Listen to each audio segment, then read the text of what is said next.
following that technical introduction to the webinar, we'll now get into the main webinar itself and start the recording. So those of you who would like to watch this back can do. And we'll start on the left side of the room here with introductions.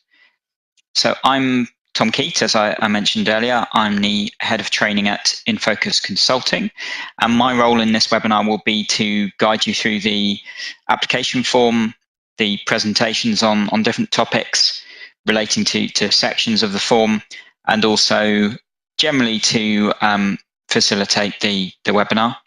And I'm also joined by Meredith Etheridge, who's the Senior Manager of International Development at the Academy, and also by Sebastian Scott, who is a Programme Manager at the Academy and also responsible for the Higher Education Partnerships in Sub-Saharan Africa programme, which we are shortening across this webinar to HEP SSA, which is a bit easier to say. So if you hear HEP SSA, then we're referring to the Higher Education Partnerships in Sub-Saharan Africa programme, which you're all on here to learn more about.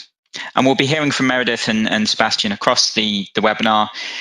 They'll be helping to go into a bit more depth on aspects of the application and the application form, and also just jumping in where there's more clarity needed. As I mentioned earlier, then we'll be keeping the webinar quite informal, so there may be points that we haven't identified in preparations where either Meredith or Sebastian might want to come in to add a bit of clarity, or I might ask one or two questions of them as well. We have three main aims for this webinar. So the first is, our intention is to help you to complete each section of the HEP SSA application form, including tips on how to structure your responses. And our role in preparing for today has been to work with the Academy to develop this webinar, to provide more insight into what they're looking for from each section of the application and how your application could be strengthened. So it's hopefully a good opportunity to get insight directly from a funder just on how to improve your application. And in relation to this, we're also going to go through a number of areas and looking at good practice in relation to key program management areas such as value for money, partnership management, sustainability, risk assessments.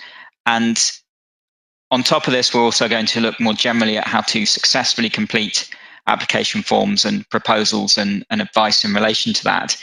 And I appreciate that might feel a bit straightforward to you in some cases, the information we're providing. But what we're trying to do also is get clear on definitions. So value for money can mean different things depending on the type of the approach to that concept. And so we've worked with the Academy to look at definitions for key areas. So even though that might seem more straightforward and covering ground that you're already aware of, it's actually about making sure that our understanding and your understanding is the same of some of the key terms that come up in the application form. And in some other cases, it's going to act as somewhat of a checklist for you as well, of things you might not have considered that could be useful when you're completing the application. So we'll be jumping out of the application form at different points to go into these different topics. And finally, it's a chance for you to ask questions about the application process, the application form, or any of the topics we cover in the webinar. So we've had some really good questions coming in before the webinar and quite a few since we've started. There's may well be some coming through by email as we go. And we've left time at the end of the webinar for Sebastian and Meredith to answer those questions. And if we can't get to all of them, they've mentioned too that they're happy to receive those questions by email. And at this point, I'd like to just switch back over to Sebastian. And I'm going to bring up all these points together, Sebastian, and then we can zoom into the hub and spoke model, just so you can talk through as you wish, really, across this. So Sebastian, could I pass over to you, and I'll just now mute myself as well. Great, thank you, John. Okay, so the Higher Education Partnerships in Sub-Saharan Africa program is funded by the Anglo-American Group Foundation and the UK government through the Global Challenges Research Fund. It was initially established in 2013 through its pilot program, which Meredith mentioned in the introductions, which is the Enriching Engineering Education Program, where we funded two universities, the University of Dar es Salaam and the University of Zimbabwe. Following this successful pilot and an independent evaluation, this program was scaled up to make what we know now the Higher Education Partnerships in Sub-Saharan Africa program. The program is implemented through a hub and spoke model, as Tom just mentioned. And this essentially means where the hub or the lead applicant is funded to undertake secondments, workshops, and collaboration with industry to improve engineering curriculum. And the spoke universities, they receive the support, they gain knowledge, and take part within the project activities through this process.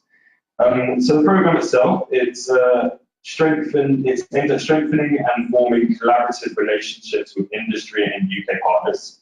The program aims to enable the higher education system within Sub-Saharan Africa to produce engineers with the necessary skills and knowledge needed for industry, as well as to tackle local challenges. As you can see, hopefully there'll be a list of current hubs. I think we're jumping around at the moment. 1 second. Okay, sorry, Sebastian, just got it back again. The controls went a bit funny there, but I should have it up now on the right. No problem. It's good to have technical difficulties earlier on. So you can see here there's a map of Africa. Where we have the yellow circles, these are the hubs that were funded in 2016 after we scaled up. And these projects are ending this year and are eligible to reapply. So we have the University of Botswana, Moi University, University of Dar es Salaam, which has been with us since the pilot scheme, Makerere University, and the National University of Science and Technology. In 2017, we had another round of funding where we funded 4 further hub universities. They won't be eligible to apply until the next round of funding in 2019. So that would be the University of Malawi Polytechnic, the University of Zambia, the University of Port Harcourt in Nigeria, and the University of Namibia. Thanks, Tom. Great. Thank you, Sebastian. And we'll now just come to, I say again, we're still getting questions through for the Q&A section, so thank you for those. We will continue to add them to our list. And what we're going to come to now, before we get into the application form itself, is just some general advice about applying for funding. And I would treat this more of advice as more of a checklist. And it's a checklist we use in Focus, actually. We write a lot of bids in a different area. We do a lot of evaluation work, and we're frequently bidding for evaluation work. So while again this advice can seem a bit straightforward, it's advice I go through with my internal team, and I'll be sharing some at times quite embarrassing examples of where we have ignored this advice in the past and why we've pulled it together. So it's more general advice on putting together an application, which we'll come to now. And within this too, we'll be looking at the eligibility for this particular funding scheme, for the HEP SSA scheme. So Sebastian will be jumping in again to explain that. So the first thing to consider is whether you're eligible to apply for the funding, or I suppose I would nuance that to say how eligible are you. So this quote came from the UK, from East Anglia, a region in England, and it's a funder saying, well, we get applications to repair churches in East Anglia. We don't fund in East Anglia, and we don't do building work on churches. So it's just an example we liked about the number of times actually, and we've done this in Focus a few times, where we've sort of stretched our eligibility to fit into the bid when actually we didn't quite match it. We didn't quite match the experience or the eligibility criteria. So first thing always to check, and does your organisation work in the right areas, and do you fit the eligibility criteria? And so, Sebastian, if I could just bring you in again here just to talk through the eligibility criteria for the HEP SSA scheme, that would be great. Thanks, Tom. And just to say, this print screen here is available in more detail on our website. So at your own leisure, please feel free to read through. And if you have any additional questions at a later date, you can always come back to me. So the eligibility criteria on your screen now, I'm going to highlight some of the possibly less clearer points for you. As it says, the overall aim of the program, as I explained before, is to enable the higher education system within sub-Saharan Africa to produce engineers with the necessary skills and knowledge needed for industry to tackle local challenges. So when trying to understand if you are eligible, this is one of the main aims or objectives of the scheme. There are a few necessary objectives that must be included into your proposal. The lead applicant must work full-time for a sub-Saharan African university. You must have at least one UK partner, one local or regional industry partner, and at least 3 local or regional universities to act as spoke universities. So you certainly can have more partners, but these are the basic levels of the minimum requirements, if you like. You must also hold at least one knowledge sharing workshop a year, where all of your different partners are involved and come to share the knowledge that has been gained through the activities. And you must also build into your proposal two-way bilateral secondments between academia and industry. So in addition to this, the budget must be up to £140,000 over a 2-year period. That's £140,000 UK sterling. The activities must run between November 2018 and November 2020. You cannot apply for funding, as I said already, if you are already receiving HEP SSA funding. So that would be limited to the University of Malawi, Port Harcourt, Zambia, and Namibia. However, they can be involved in your project as spoke partners. So that's something that we do encourage is more collaboration between different hub partners and different individuals and organizations that be involved in the program. Also, we have you'll see there are a couple of stars. So it says that the lead applicant will be a university in sub-Saharan Africa. So there are 48 countries that we consider eligible. I'll quickly go through them. That's Angola, Benin, Botswana, Burkina Faso, Burundi, Cameroon, Cape Verde, Central African Republic, Chad, Comoros, Republic of the Congo, Democratic Republic of the Congo, Cote d'Ivoire, Djibouti, Equatorial Guinea, Eritrea, Ethiopia, Gabon, the Gambia, Ghana, Guinea, Guinea-Bissau, Kenya, Liberia, Lesotho, Madagascar, Malawi, Mali, Mauritania, Mauritius, Mozambique, Namibia, Nigeria, Rwanda, Sao Tome and Principe, Senegal, Seychelles, Sierra Leone, Somalia, South Sudan, and Sudan, Eswatini, which is formerly Swaziland, Tanzania, Togo, Uganda, Zambia, and Zimbabwe. I'm getting a round of applause here. Quite a list. That's quite a list. Quite a list. You'll also see that South Africa has a few stars next to it. So whilst South African industry and universities can be partners in this program, they can't be a lead applicant because we have a separate program specific to South African universities. I think that covers the majority of that. Brilliant. Thank you, Sebastian. We're still getting 1 or 2 people that are finding it more difficult to hear you. I think that's again because you're both sharing a room and a microphone, so there's a bit of an echo. I'm not sure if we can. There's anything we can do about that for the webinar. I can still hear you both and pick it up. So if anybody would like anything to be repeated as we go, we'll try to do that. I mean, it might be worth getting as close as you can, Sebastian, Meredith, to the microphone, but I think it's more the surrounding sound kicking in, or the surrounding or the environment. But just to let you know, we have 1 or 2 messages about that, but we'll do our best as we go. So sorry about that. We can. Sure. And thanks for going through that. And again, that's all going to be within the guide we produced from the webinar. Is already in the how to apply section of the Royal Engineering website for the scheme. Great. So we'll now come just to finish our general guidance on completing funding applications. So the final thing always we would suggest to consider is whether you can contact, and this is again general advice, the funder and grant maker to ask if you're eligible or discuss your ideas about projects or programs that might fit. And we discussed this before with Sebastian and Meredith, and I think you can confirm, Sebastian, you're happy to for anyone on the webinar to get in touch in this regard. Yeah, any questions anyone have, they're more than welcome to get in touch. Brilliant.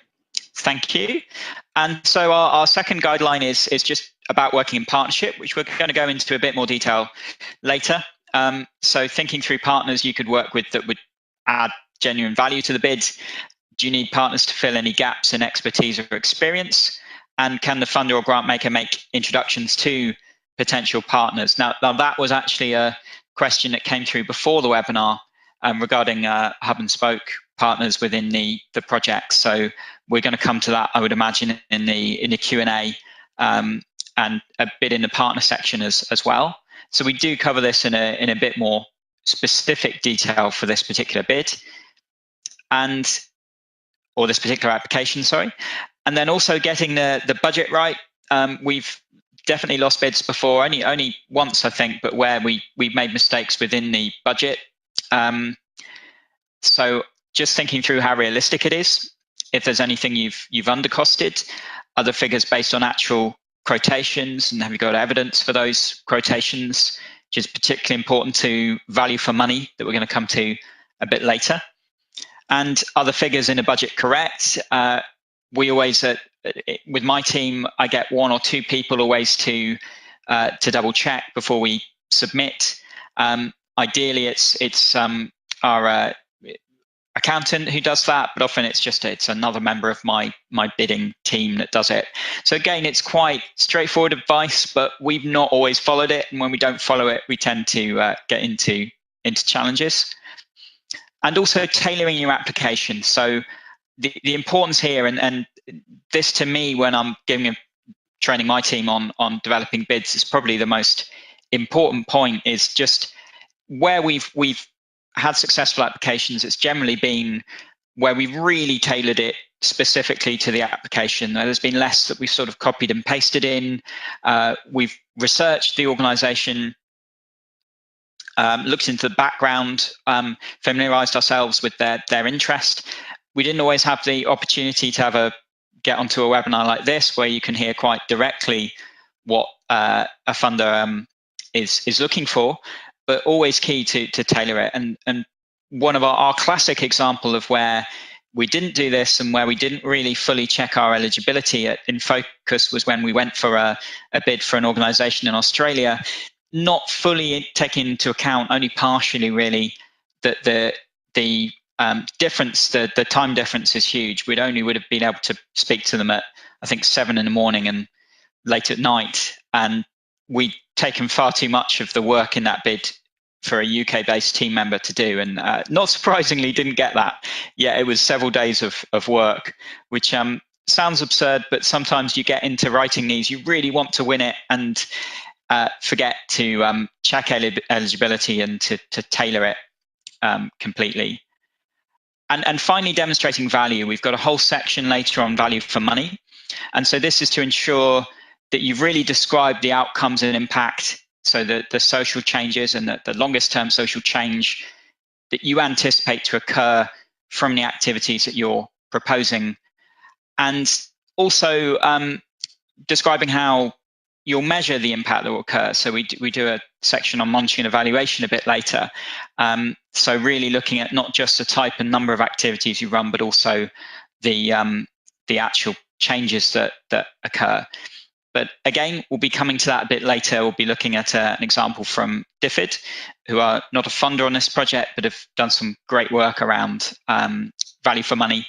And we'll be going more specifically into that and actually going through an exercise with it on you all as well. So a bit of a quiz there too for you to engage in.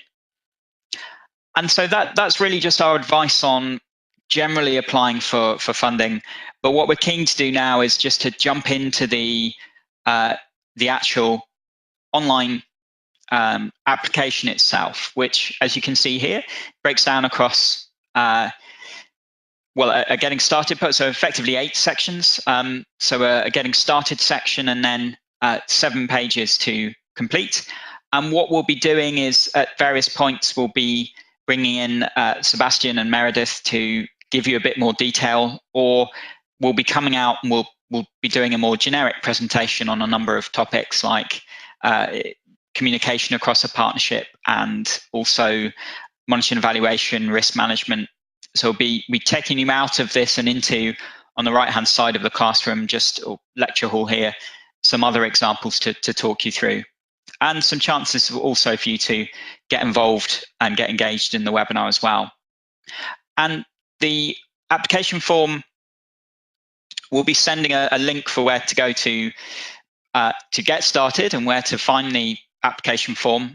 There's also a guide from the Academy. There's a guide that will be coming out of this webinar, and it will include a breakdown. So we'll be cutting up this recording into separate videos as well that you can also access on particular sections, and that will be coming to you next week. And the first thing to enter in the Getting Started section is the contact information of the lead on the actual application itself. And that's basic details, first name, last name, and contact details. So where these sections are quite straightforward, we won't be dwelling on them too much. But then there is then some diversity monitoring questions, and the Academy are keen to emphasize these are optional, but if you do, they're voluntary. But if you would like to opt out of answering, you see they've got red stars. So any red stars in the application means it's information that's obligatory to enter, and you will need to pick prefer not to say from each drop down against each of these. You won't be able to just leave them with the please select. If you do choose to fill them in, it will be confidential. It will just be used for statistics and not linked to your own personal details, in accordance with the Data Protection Act here in the UK and the GDPR legislation as well. So that was the getting started section. So quite simple, I think. And then it gets into the first page, which is all about the applicant. So your own details, institution details, and partnership details. And if we skim down the page here, so the first aspect to fill in are the details that the Academy will use to contact the lead applicant. So the lead applicant must be a representative from a university in sub-Saharan Africa. And it's important here just to add in your name, job title, institution, and an email address. And the next section then is just to enter then the names, position, organization, and email address for every applicant involved in the proposal. So that's the main contact for each spoke university partner, industry partner, and then UK partner, as Sebastian described a bit earlier. And then it's important to upload the CVs of the lead applicant and then the UK partner. And so the CV should be, it's really important to note, they're a maximum of 4 pages long and should include information on posts held in the last 5 years, information on education and qualifications obtained with dates, and also evidence of eminence and seniority. So that could be details of awards and prizes won, lectures that have been delivered, international committee membership, and it needs to be saved as a PDF and uploaded to this section. And also then there's then 500 words to, and it's important to note there's a word limit. We're not going to recap on that with every section because it will get a bit repetitive for you, but just to note there is a word limit to each section to be aware of. So in this case, 500 words. So that's to add a narrative summary detailing the lead, the hub university, and all partnership institutions. And there's some details here. We're not going to go through every bullet point because you'll have access to these in the guide, in the recording. But for each of the partners, there's some different information required. So for the hub university, for example, it could be the number of years the institution has been in existence, the engineering courses offered. For the spoke university partners, it could be the number of years they've been in existence, the indicators of track record like rankings or awards. And actually, Sebastian, it comes in my head now to ask you, are these examples of what to include for each partner, or are they what's actually required, what that you need this information, or is just examples of what could be included? Can I just check that with you now I look at this again? Yeah, thanks, Tom. Yeah, definitely examples. It's more just to give you an idea that we're looking for as much detail as possible, and these are different areas that would be we'd be keen to hear from. But definitely examples, not necessary. Great, perfect, thank you. So just to explain, Sebastian and I have been through this presentation, I don't know how many times now, many times, but still there will be one or two things that actually, as we're presenting, come up that we think could be clarified further. So that was one there. Just before I tell you all this is obligatory, it's not, it's as Sebastian said, it's examples. So again, for industry partners, it might be the nature of business and type of products or services offered, or the nature of research and development, if that's relevant. And for the UK partner, aside from the main contact details, it could be the level of partnership described through an MOU or legal agreement. It could be the indicators of track record, so rankings or awards. So this is just to help you complete the section by giving you some examples of what you could include in this section. But again, with these lists, please don't worry if you're trying to scribble these down. They're going to be in the resulting guides from this webinar, and you can watch it back at your own leisure and have the presentation too to flick through. The next section then is about the role and contribution and benefits of the industry partner. So here it's about specifying the exact role of the industry partner in the project, providing details of what has been achieved so far through any existing collaboration, and what is the long-term vision of the relationship with the industry partner. And then similar thing, but with the UK partner in the project, providing details of what's been achieved so far through any existing collaborations you have with them, and what the vision is for that relationship and the expected benefits the UK partner will take away. And finally, very similar thing, but for the spoke university partners. So what would be the roles and benefits for them, and providing any information as well on any MOUs or agreements that have been signed. And again, just to check the word limit here, it's 200 for the spoke partners, 400 word limits for describing the industry partners and UK partners. And so it's the first time when you see this little magnifying glass, it means we're going to be going over to the right of our lecture hall here and going into a bit more detail on a topic that we've been developing with the Academy to explain a bit more about what they're looking for in certain areas. And so this first topic is an example that the Academy have come up with, just because they're keen to understand how a bit more detail about the partnership. So how the collaboration came about, how it would be structured, what kind of communication would take place. So we've got a short example here, just to give an idea about how a partnership might develop over 3 steps. And Sebastian, again, feel free to jump in here with any additional information or thoughts. So the first step in this example, and it's purely again an example just to give you an idea, is that prior to contacting the industry Y, our example industry partner, University X has internally agreed some key activities they'd be interested in engaging industry Y with, specific to that company's expertise. So that might include two-way secondments between industry and academic staff, increasing knowledge of each other's organisation, upskilling and identifying potential joint research areas, It could be guest lectures or masterclasses led by the industry experts on specific topics, improving engineering education. It could be financial or in-kind project support, including access to facilities, and perhaps even also participation in knowledge sharing workshops. So internally, University X has outlined some key activities that they think would appeal and would engage with the industry partner.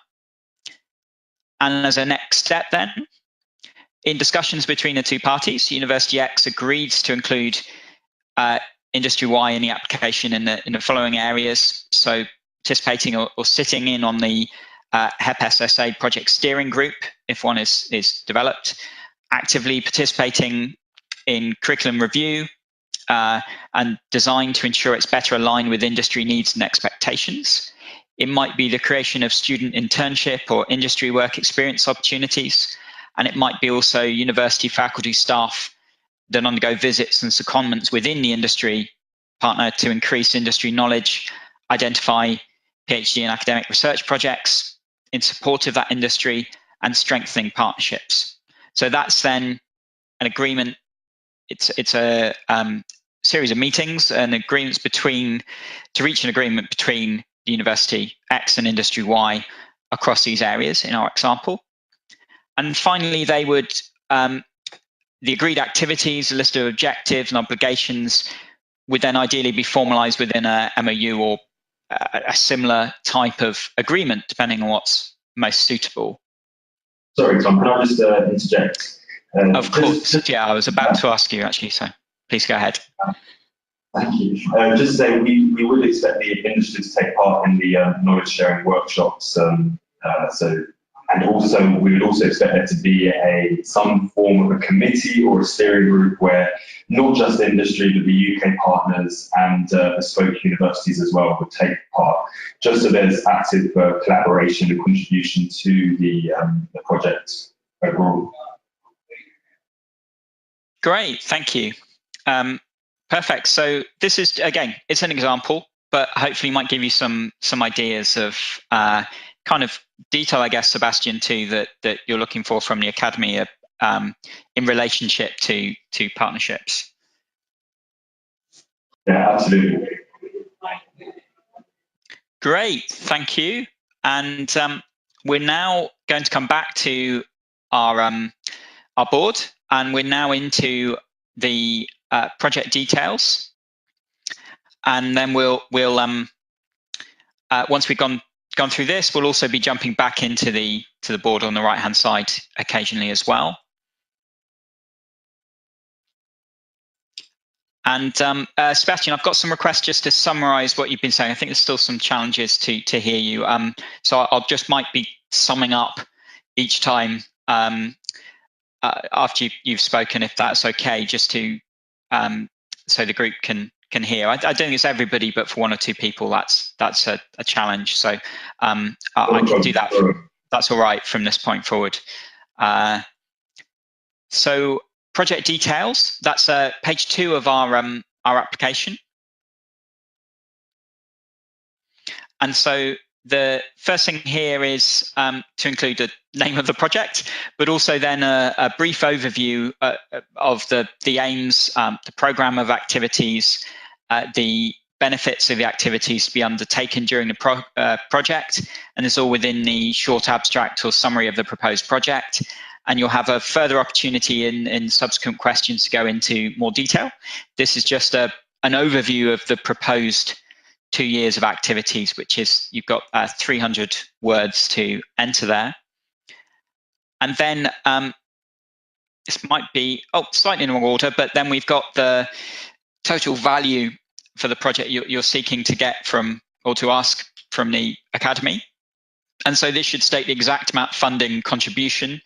And then you've got the total project cost, because it may be that the figure, the sum you're seeking from the academy in the application is part of a wider project, and there may be match funding or other funding coming in, which would be in the total project cost. So that's just if the academy funds are part of a bigger amount of funding. And the maximum amount of funding available is £140,000.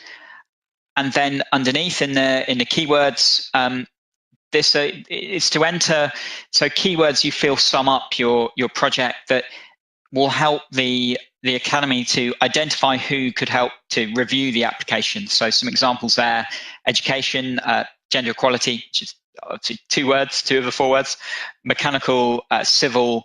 So it's really just really to help to find a suitable reviewer.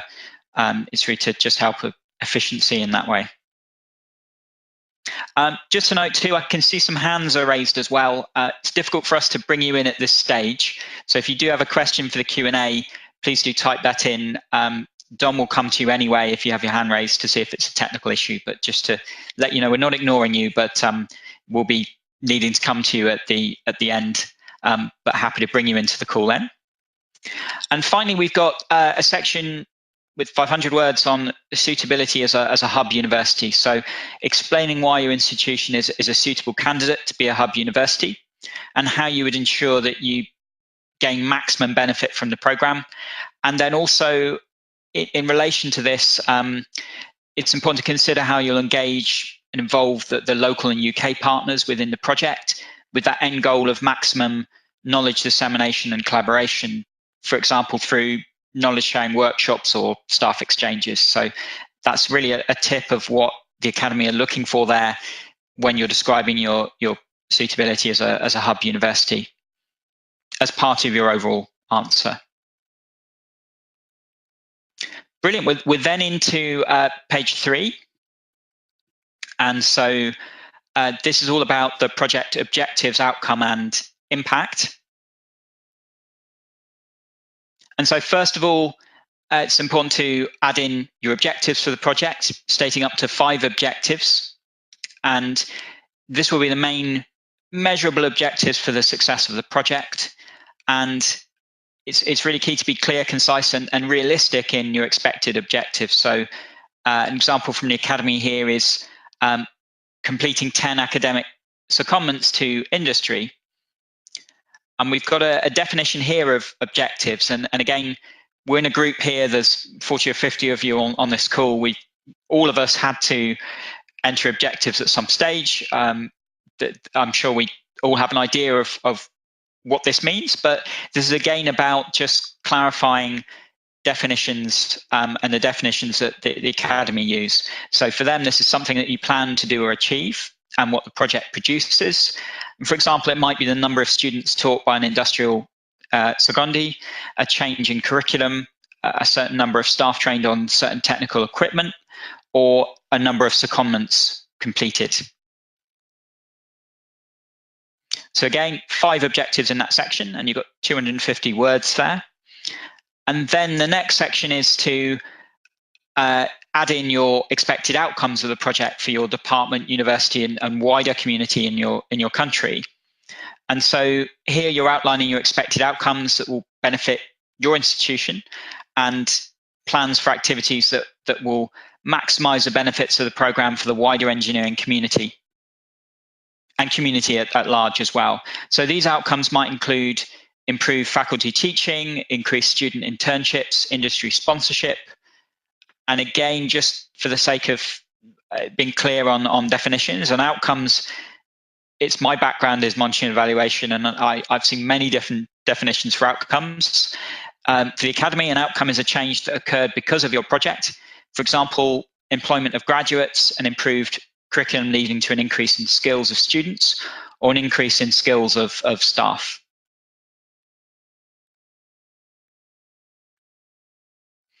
And then there's a section 2 with 300 words to enter the key impact or indicators of project success. So what metrics of success or wider impact would you consider suitable for this project? Please note it'll be 5 indicators and targets that you would use to demonstrate success. And so this would include longer term institutional impacts, such as percentage of students employed in 5 years. And again, with definitions here, the impact of definition for the Academy is the long-term effects of your activities. They're what you hope your efforts will accomplish, For example, it may be increased local industry production, increased university ranking, increased native engineers undertaking national engineering projects, or reduced reliability on foreign engineering consultancy. And we do have, this is very much in our area of work, we do have a indicator guide that if it's useful on developing indicators, that we're happy to also send out with the information from this webinar if there's interest to do that, just on how to construct good quality indicators. And then we're into monitoring and evaluation. So in this section, it's all about how you're going to monitor and evaluate the program that you're proposing and the effectiveness of the activities. And so we're now going to go back over to the right-hand side of the board and just go through some examples of monitoring and evaluation.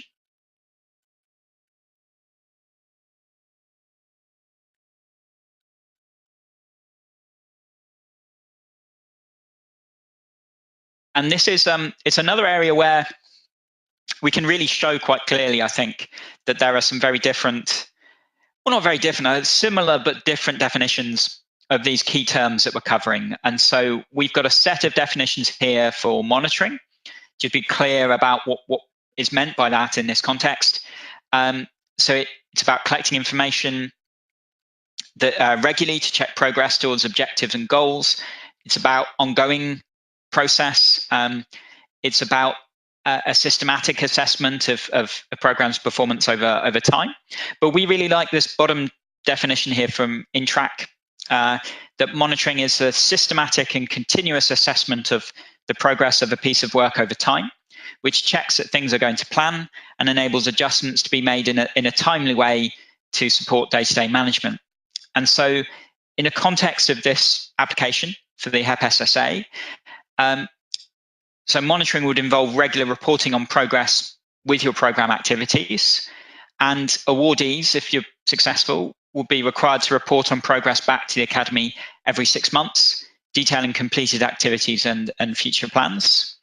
And the payment schedule for the grant will be contingent on these reports being received.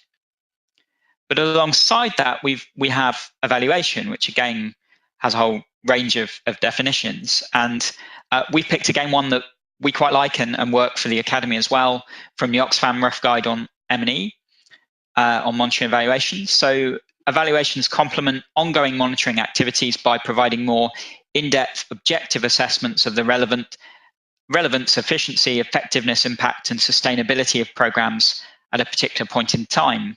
And so evaluations tend to be less regular and more focused on the impact and the outcomes of the program. And so in this context, evaluations might explore longer term outcomes such as improved faculty teaching, increased student internships, around industry sponsorship. And if successful, awardees are required to provide a follow-up report 12 months after the completion of the project to demonstrate the longer term impact of the secondments. And successful applicants are required to undertake an independent external evaluation of activities, so from outside your own institution. Even if with many of you would conduct research, it needs to be somebody outside of your institution. A report from the independent evaluation would be due at the end of the 2-year project. So that was just a bit of insight into what we mean by monitoring and evaluation. And I'll just pause just to check we are going to go back to the right place in the application. So yeah, it's just now going to continue going through page 3. We'll be coming into now a bit about risk and project risks. And so this should jump back up on your screen. And in this section, with 500 words, what the Academy are looking for is for you to identify any risks that could threaten the success of the project, and then the measures you would take to reduce or mitigate those risks. And we're just going to now also come across to the right-hand side of the board. So, well, first of all, a risk could include, for example, the risk of teachers striking during the project, and what steps you might take to reduce the impact of that on the project. But here we'd like to again come into some definitions to try and help to identify what the Academy are describing as risk management, because again, there's a variety of approaches to this.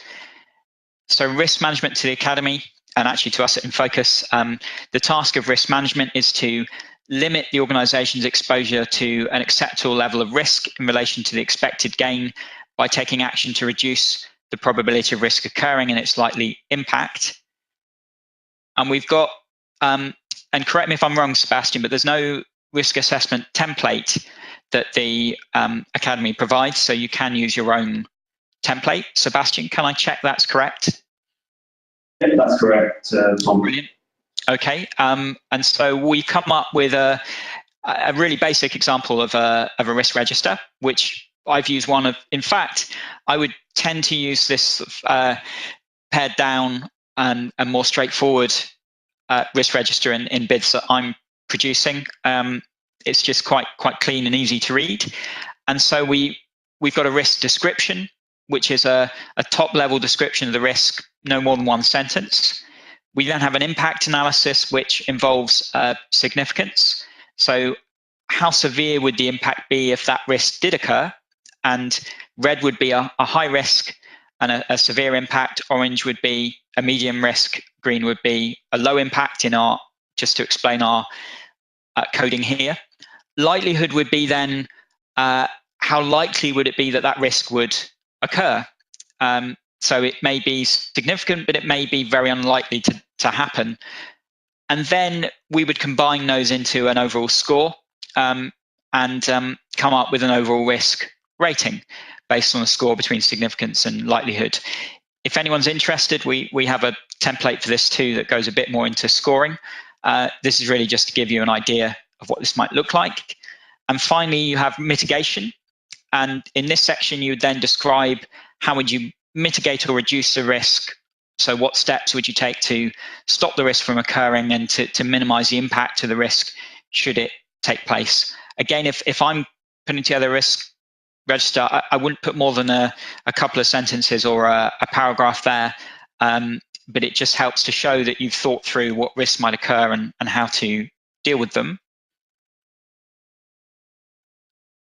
And we just have a few tips on from our experience on managing risk within a project. So first of all, ideally the risk register you produce is a living document. It then is updated and used as a reference point throughout the project. And if risks do occur, raising them as early as possible with the Academy in this case is really key. And when thinking of risks, it can be helpful to first list the stakeholders in the project. So the individuals or organizations that can influence a project, and then go through the list and consider risks relating to each. It's an exercise we do when we're looking at risks. They should be tailored to the particular context of the project. I've also evaluated bids with another hat on in the past, and you can tell as a assessor of funding bids when a set of risks are generic, where they've just been copied and pasted from another proposal. Never goes down very well to do that. I appreciate some will be relevant, but you can normally often tell as an assessor when they're a generic set of risks in a risk register.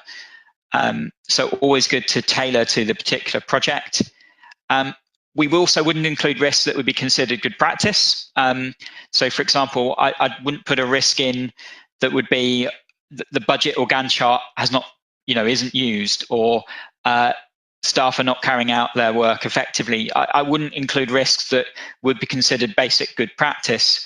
I mean, it might be a risk related to the staff of a partner, might be a risk, but where it's under your own management and it would just be considered to be something that, like budgetary management, which you would do as part of good practice, it's not normally, in my experience, a good idea to include that in a risk register. And then deciding who's going to manage the actions that will mitigate the risks. We've not included that in our example there, but you would normally, in a more detailed risk register, include who will be responsible for managing that risk and the mitigation actions that you've described. So straightforward advice, but again, it's advice I go through with my team, which I hope was useful. And we're now coming into page 4 of 7. And so this is all about project planning and resourcing. And the first section here, we don't have any additional notes in this because we felt between ourselves and the Academy it was quite straightforward. So I don't think there are any notes relating to this.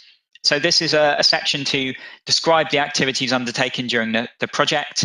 So that would include a description of the agreed work programs against the objectives from the previous section, including a breakdown of tasks with which team member will lead, which country they'll take place in.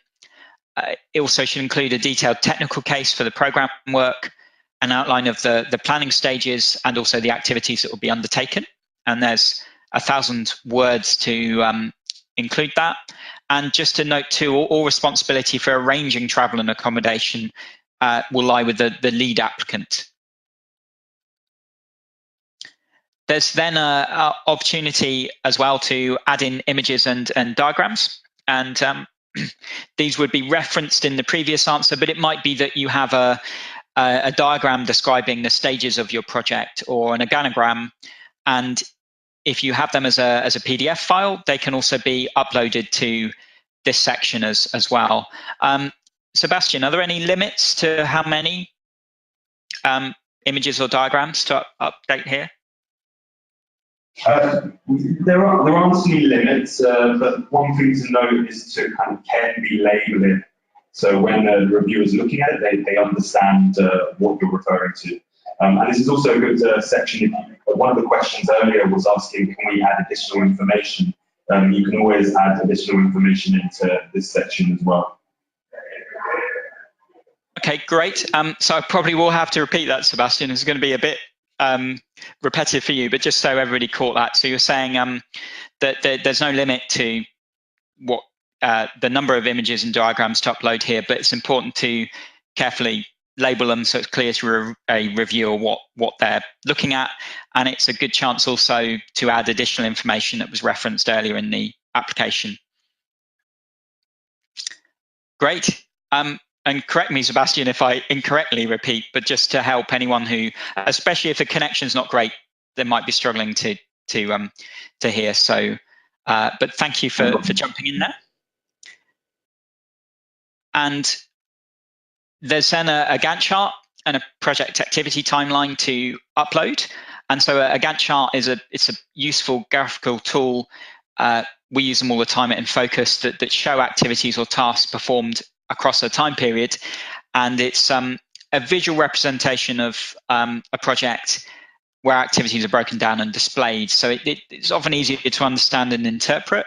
So if I get my annotation pen out here, in the template here from the Academy, you've got a section here to add in the activities. You've got then a date when the activity is due to be completed, a column for the lead individual who will be responsible for that activity and the delivery of that activity. And then you've got a series of dates coming across the right-hand side here. I know many of you will be familiar with Gantt charts. It's a common planning tool, but it's good just again to have that clarity over what the Academy are looking for. And so this would detail all of your activities and put a timeline against them. So if the first activity was over the week of the 2nd and 9th of November, then there would be a block of colour across those two sections. So you would build up your Gantt chart across the page. We've got plenty of examples from this. If that's useful to the group, please let us know. But again, we know many of you will be familiar with this type of management tool. And here I'm going to give my voice a bit of a break and pass you over to Sebastian for a little bit, just to talk through the funding request and what the Academy are looking for there. And just let me know, Sebastian, when you'd like me to bring up the budget template to talk through as well as you go.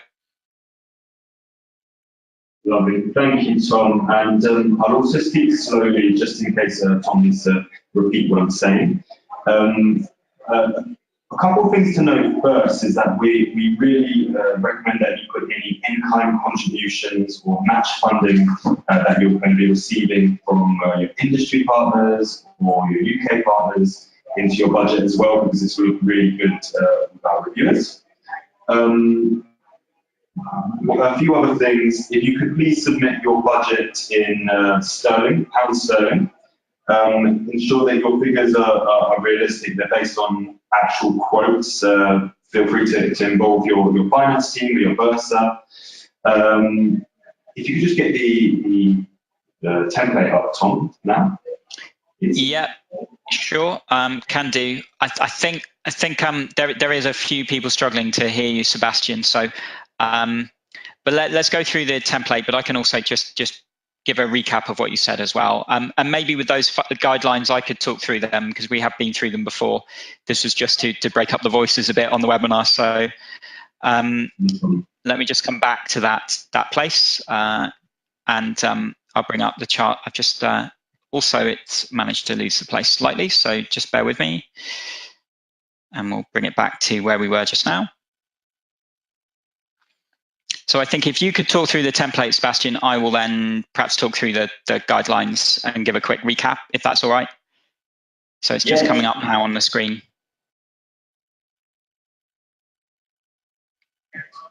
Okay, so this is the template that we have provided for our applicants to submit their budget. As you can see, there's a few different rows, but please feel free to add additional rows or headings. This is very much a template for your use. We're very happy for you to put in a budget line for bank charges, but again, you could just justify the costs in the notes section to the right, which you can see on the very right-hand side, which again can be enlarged or changed as you see fit. There are two sections here in particular. You have the revenue and the capital costs section. So for the revenue section, we would be looking at payments such as regular payments, such as staff costs, secondments or workshops. And for capital costs, we would be looking at more kind of one-off payments, such as small equipment. Keeping in mind that there is a 10% consumables limit for this budget line. So as I said, this would include small equipment. And this budget and more explanation can be found on our website if you can't hear what I'm saying now. But I think I'll hand over to Tom now, just to possibly talk over the funding guidelines as well. Sure, got it. So thanks for that, Seb, and Sebastian, and we'll just come to, there are a number of other guidelines to go through as well. And again, we've talked through these, so it's fine for me to pick them up. So the first point is that the funding should be used to fund two-way bilateral secondments between local industry and academia, with training fees, travel and accommodation, resources and materials, and the host institution's expenses, such as temporary replacement of staff and resources. The funding should also be used to host workshops to engage and include all the partners for knowledge sharing platforms. And the program also offers support for travel, subsistence and salary support costs related to conducting visits and exchanges. There's no set limit on how much you can claim in any one category, apart from consumables and other costs, where no more than 10% of the total cost may be requested. And consumables include specific project costs of small equipment, computer software licenses, publication costs, and successful applicants will receive 25% of the total award value at the project start after contract signature. And then the subsequent payments will be paid every quarter upon receipt of a satisfactory quarterly progress and expenditure report. And then additional costs on top of the grant funding must be met by the participating institutions or leverage from elsewhere, and with a clear indication with respect of where that contribution is coming from. And the funding also cannot be used to pay for purchases of large equipment and research infrastructure. And finally, it's also important to provide a brief explanation of all costs, covering both what the funds will be spent on and why. And there's also evidence required, and we're going to come to this in a moment with value for money, that you've researched the costs for which you are seeking support. So, for example, you could include the cost per night for accommodation and show that you've researched and looked for the best cost for that. And travel costs should be based on the most suitable and economic forms of travel, and subsistence costs should reflect the normal rates applied by the host institutions. And it's a good point at this stage, well, to mention a couple of things first of all. So firstly, just to say that all of these guidelines are available in the guide following the webinar. So we realize we're zooming through them there, but you've got plenty of time to reflect back. I just saw a question about internet connections and whether you'd get the presentation for this as well. You will, but on Monday, along with the recording, although we could consider perhaps sending the presentation today, then recording on Monday. It's flexible with that. So you will have a chance to read back through this, and there's a guide that will come too. So don't worry if that was quite fast to go through. What we'd really like to look at now, though, we mentioned there about researching for the best cost and showing that you've researched and found the best cost. So what we'd like to come to now on the right-hand side of the board and start to get a bit more or get your engagement. This is one of 2 exercises you can actually join in rather than just listening to us. And so in this exercise, looking at value for money, we first want to give a definition of what we mean by value for money. And we've taken a couple of definitions, one from the National Office of the National Audit Office. And so they have described value for money as the optimal use of resources to achieve intended outcomes. And we then have DFID as well, Department for International Development, and they view value for money in relation to how they maximize the impact of each pound spent to improve people's lives. And thanks for messages from those of you. The screen was just catching up there, so should be now showing on your screen. It's important to note again that DFID are not a funder of this project. It's just that we felt with the Academy that they have quite a in our view, a strong definition of value for money. It seemed very thought through and thought out, and so that's the definition we're looking to use on this.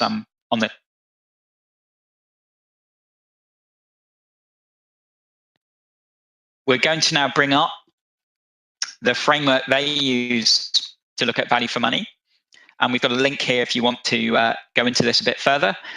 So they look at 3 aspects to value for money: economy, efficiency, and effectiveness. It's the 3 E's.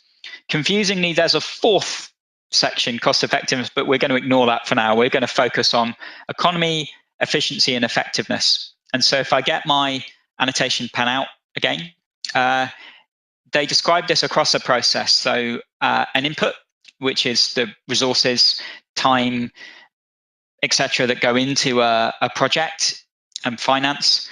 You've got a process, so then that's the activities that are run in a program. You've then got the outputs of those activities, which are the direct outputs. So that might be that individuals attend a workshop or start a secondment. You've then got the outcomes, so then the changes that occur and the impact, the longest term changes.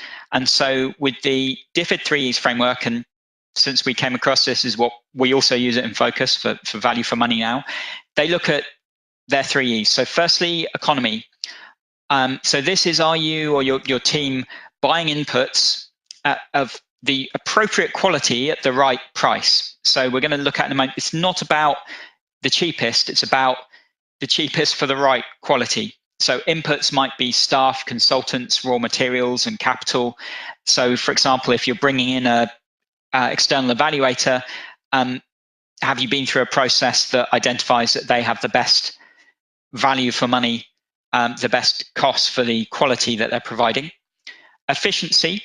So this is all about how the inputs are converted into outputs, so how your activities initially deliver, and how well they do that. So outputs are results delivered by you or to an external party. And finally, effectiveness. So then how well are the outputs from your activities in your program achieving the desired outcome, in this case on poverty reduction, but this is DFID's framework.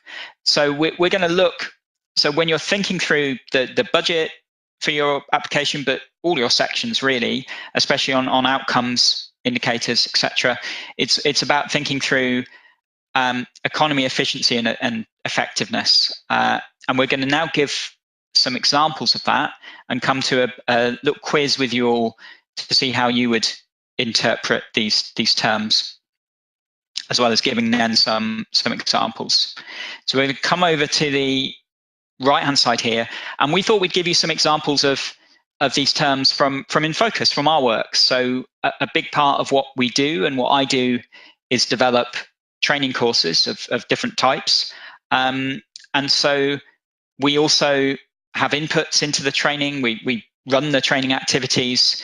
We have direct outputs, so people come and they attend, and then we hope that they then apply those lessons to the wider activities. So for us, economy would be, are we buying things or services at the best price? So is the day rate for our designer appropriate for his or her skill level and quality of work in comparison to other designers that we use to design these webinars?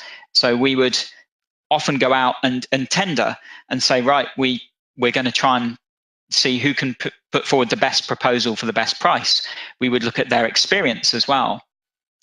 Then efficiency would be, how well are we taking those inputs and turning them into outputs? So this is often a balance between time and quality. If we produce a presentation that a client is happy with the quality of, but it's taking us 30 days to create a presentation like the one today, it's not an ideal balance between time and quality. So demonstrating there in your application that you have an experienced and skilled team are elements that can already demonstrate that it's likely to be an efficient project. Another thing to demonstrate might be, what we have experience as an organization in industry secondments, for example. We have experience of working with industry partners. That can demonstrate efficiency as well as processes you put in place. And finally, in our example, effectiveness. So to what extent are the outputs leading to outcomes? So for us, running training courses, this would be our individuals and organizations taking the knowledge that we provide, and is it leading to them improving their work and their practice? And often effectiveness in an application is about explaining, why is your particular model going to be effective, and what can you put in place to ensure that it's going to be effective and you can measure that effectiveness. So that's our example. What we're really keen to do now is just run through a quick exercise with you all, just to go through just some understanding of those terms. And there's no correct answer here. We've debated it with our own internal team. I'm curious to see whether you interpret what we've come up with as economy, efficiency, or effectiveness. So I'm going to briefly pause my screen and bring up our exercise.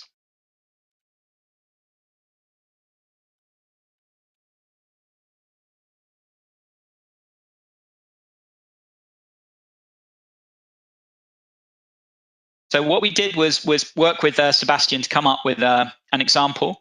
This is completely fictional. It doesn't relate to anybody on this call. At least I don't think so. So this is University of X. So it's an example. It's what they've called their Engineering Education Development Project. So it's got the acronym of HEDEP. So HEDP.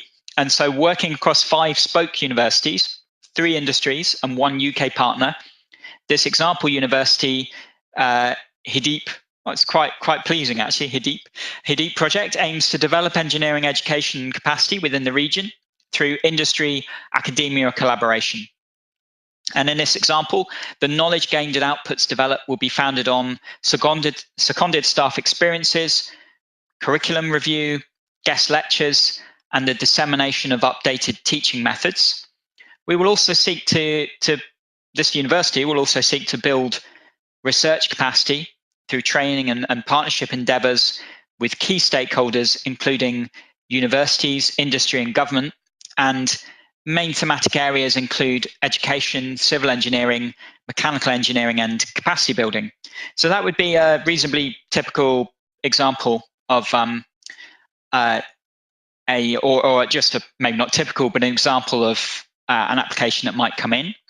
And so what we've done is we've come up with 5 examples, and it'd be great. A question will pop up on your screen, and we'd like to know if you feel that the example we've given is an example of steps that are going to be taken that would result in economy, efficiency, or effectiveness. So again, economy is how well is about the quality and the economy of the inputs. So getting a good cost for the right amount of quality. Efficiency is about how those inputs lead to good quality outputs, and effectiveness is about how those outputs and activities lead to change and lead to sustainable changes. So we've got our little tags at the bottom here, and we're going to ask you as a group, a question is going to pop up in a moment, and we're going to ask you first of all,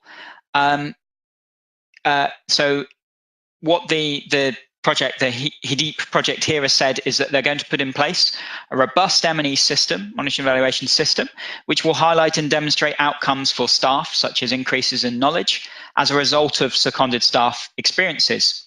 So would you say this is an example of economy, efficiency, or effectiveness? And what's going to happen is that a poll is going to jump up on your screen, and it will give you a chance to identify which one you think, or where you think this would fit. Is this an example of economy, efficiency, or effectiveness? And we normally give about a minute to vote. You don't have to vote. It's completely anonymous. I don't know who's responding here, but would be interesting to get your feedback. And again, there's no correct answer, although there is an answer which is leading the way at the moment. So we'll give another 30 seconds or so for everyone to vote, and then show you all the result.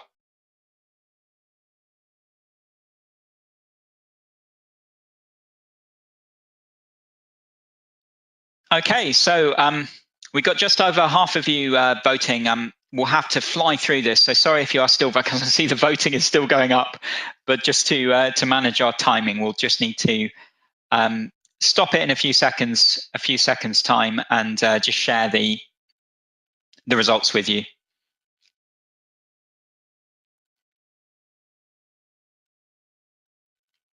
Okay, so we'll close it at that point with a lot of you voting, about 70% voting. So thank you for taking part. And I'll just bring up the results and see what you all feel on that one. So the winner is effectiveness, but efficiency is fairly close behind, and then economy behind that. We would agree. I would say B is a perfectly acceptable answer too. And I can actually see why economy would be as well. We're going to include that as effectiveness. We felt because it was more to do with, because it's highlighting outcomes there was our main rationale for that actually as to why that would be effectiveness, because it's looking at those eventual changes to the project. But I could understand efficiency coming in there because part of having a monitoring evaluation system is to increase the quality of delivery and the efficiency and the speed in which you're delivering. So, but we would go with effectiveness, but there's no wrong answer there. So the next one, we will undertake a supply chain analysis to ensure that any services or materials, for example, renting space for seminars, are appropriately costed in comparison to similar initiatives across and beyond the sector. So do you feel that would be economy efficiency or effectiveness? And I'll just hide the previous poll. I think I kept that on the screen there. So, but you'll see this come up in a moment.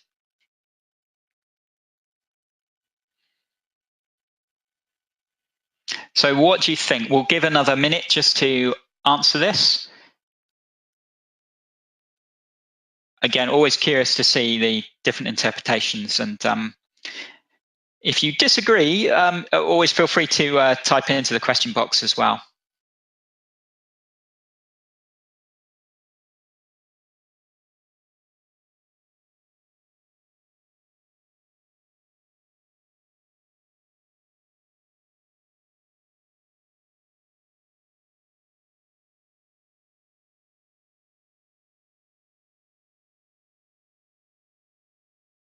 Okay, we'll give it, oh, there's a lot voting this time. There's like 80% of you, and it's going up. So we'll give it 10 more seconds, and then we'll bring in the results. Again, there's a clear winner, but it's not universal.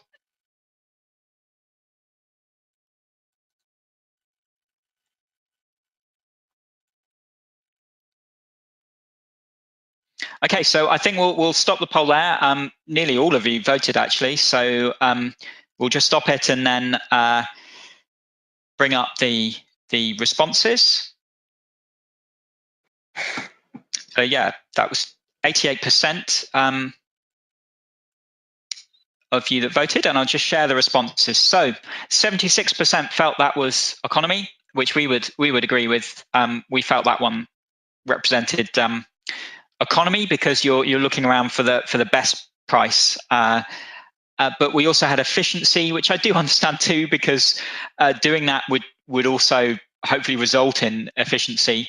A supply chain analysis would definitely help to build efficiency, but we felt that it was it would fit more naturally under economy, it being to do with costing. And it's not to say there's an expectation you do a supply chain analysis. It could just be an analysis of similar of cost more generally, but just as an example there. And we'll now come to our next one. There's just 5 of these. So the next one is that the organisation here will run an assessment of staff capacity and address gaps in skills and knowledge in running activities through training or auxiliary support. It's all about the capacity building and training of staff. So this will jump up on your screen any moment. And again, we'll give it, I think about 90 seconds is about right for the majority of people to vote. So we'll just give it that length of time.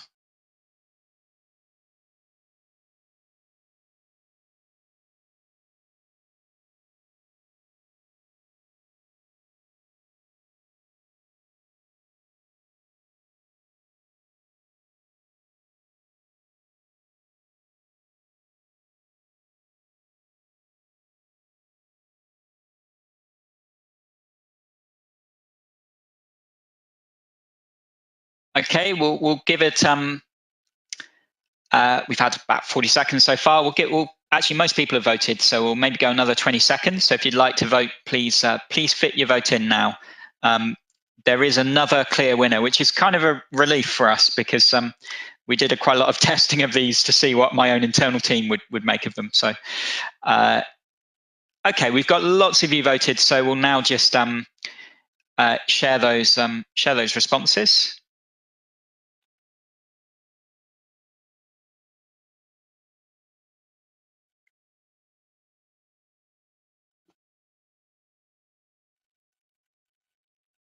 So we've closed it, should be popping up.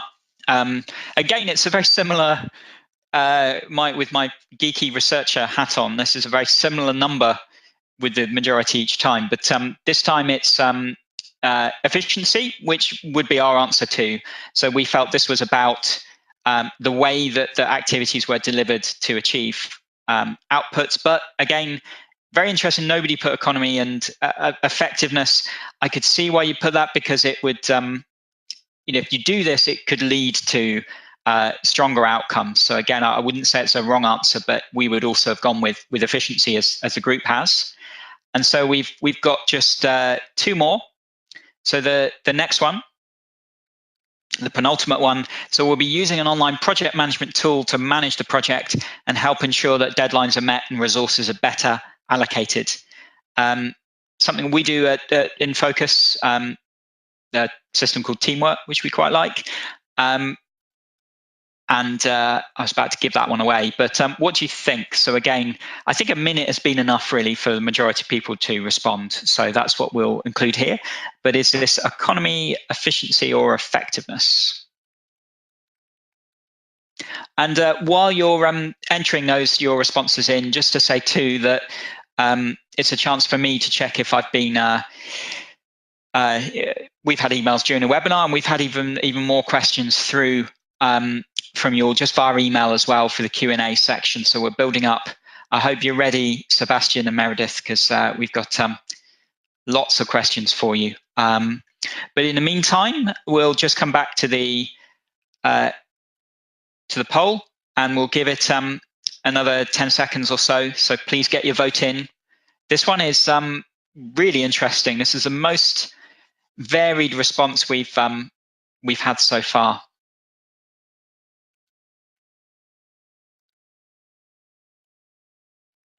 Okay, we'll close that and share. And so we had efficiency winning. That was our answer to. We felt that the main thing that would contribute to would be efficiency. So the way that inputs and activities can lead to outputs, like the most immediate results.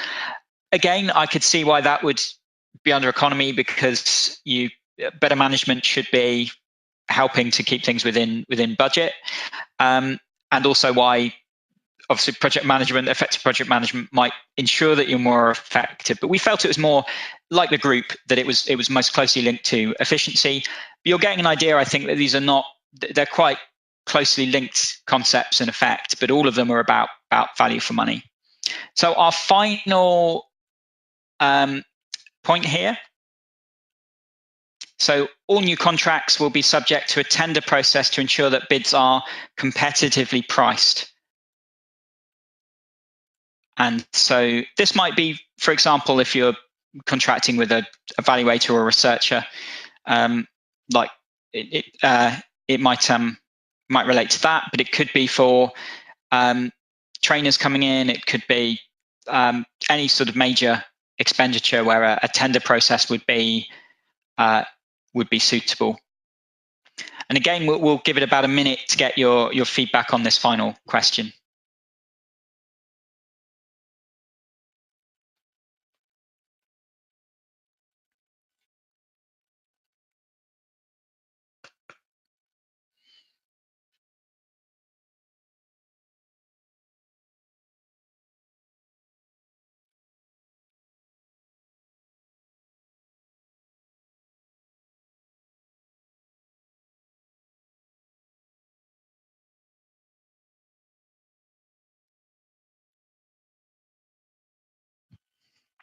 Okay, we've got a clear winner here. We'll just give it 10 more seconds for anybody to put in your final response.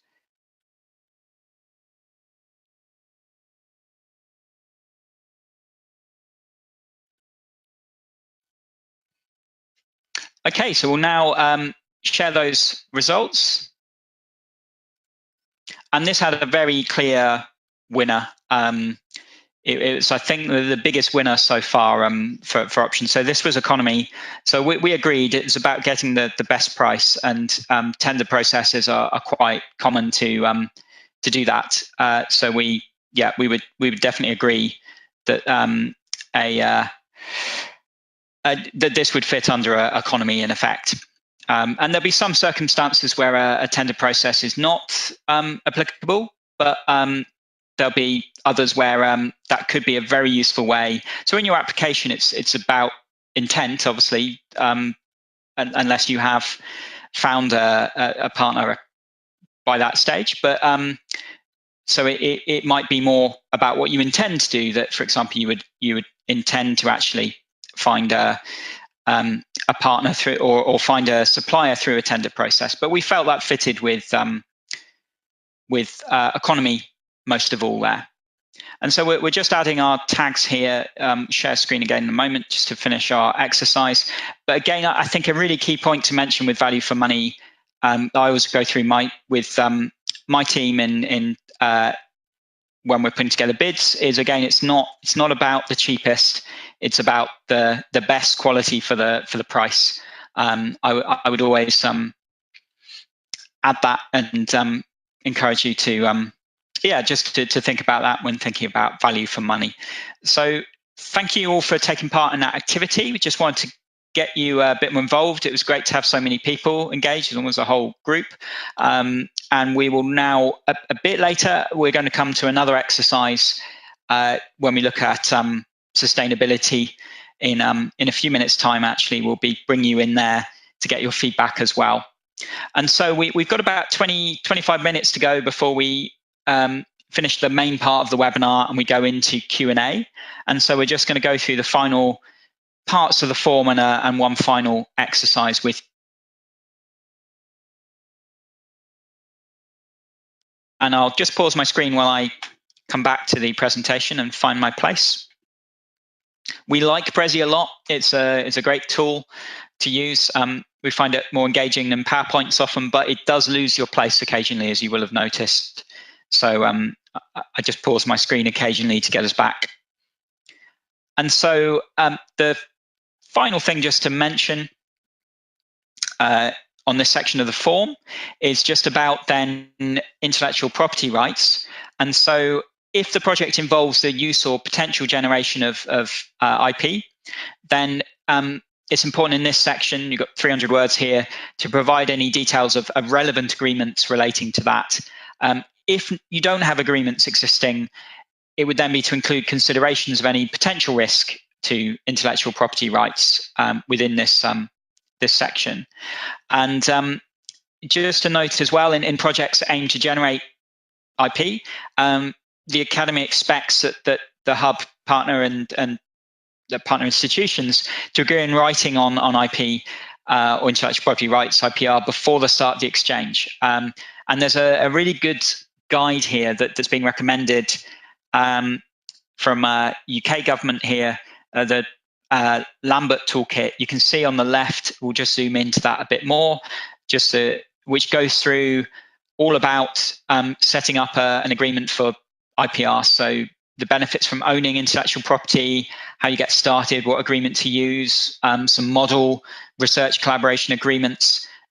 We'd never come across this before this particular webinar. So I've gone through it. It's really, really useful. So if you do need to set up an agreement and you've not done so, that could be very useful to use. So now we come to page 5. And this is I think the final more substantial section, because page 6 is about letter of support, and page 7 is about marketing. And so we're nearly there. And this is very important to note. This is just for previous hubs that are reapplying. And just to check if Sebastian, I've got this right. So this would be the 2016 universities. I'm hoping I've got that right. We did discuss it many times, but just if you could confirm that, Sebastian, that'd be that's correct. Phew. Okay, so this section just replies to these particular universities. If you're with us on the call or you're watching back the recording, I would encourage you all to stick around, because in only a couple of minutes' time we'll be going into an exercise on sustainability, which will actually relate back to a previous section of the form. There'll be some advice there. So do stick around, but these first sections are just relevant to those 2016 projects. And the first section there, if you have been a previous hub before, is to identify and outline the challenges you've experienced and the lessons you've learned from the project, and include a list, but also the changes you intend to put in place, or have put in place and still intend to deal with those challenges. So for example, this could include a challenge about lack of industry engagement, a lack of faculty willing to engage with industry, might be funding challenges, inconsistent staffing. And so changes you've made or will make in response to that could include creating a MOU, a memorandum of understanding with industry, better advertising the opportunities, and inputting a funder buffer to mitigate the effect of funding challenges. So a few examples just to help there. There'd be 300 words to input that for previous hubs. And then there's a justification for further funding, so explaining why you would benefit from further funding to achieve the overall objective for your institution, and why you require the further support, what you intend to achieve, and how it fits with your strategy. So this essentially addresses your reasons for why the Academy should fund you for a further 2 years. What would be the added value? What else can you achieve that was outside of the scope of the first period of funding? So an example might include, we completed 10 academic academia to industry secondments in the last project. Now we want to send them back to build on those partnerships, creating internships and research opportunities for students. Or it might be that you secured an agreement from an industry or university, so a spoke partner, to instigate a student-centered curriculum, and now you want to engage government in creating policy or government funding to initiate this.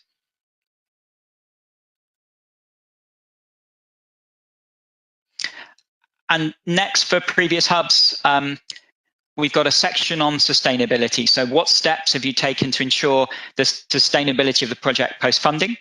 And as the HEP SSA is aimed at building partnerships with industry and academia, it's an opportunity to explain how your university as a hub use the funding to create sustainable partnerships and continue the project post the Academy funding.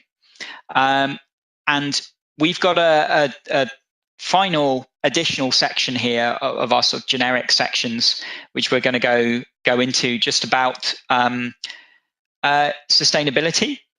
What do we mean by that, and an exercise with you all as well. And just to mention too that on page 3, there's a section for how collaboration will continue post-funding.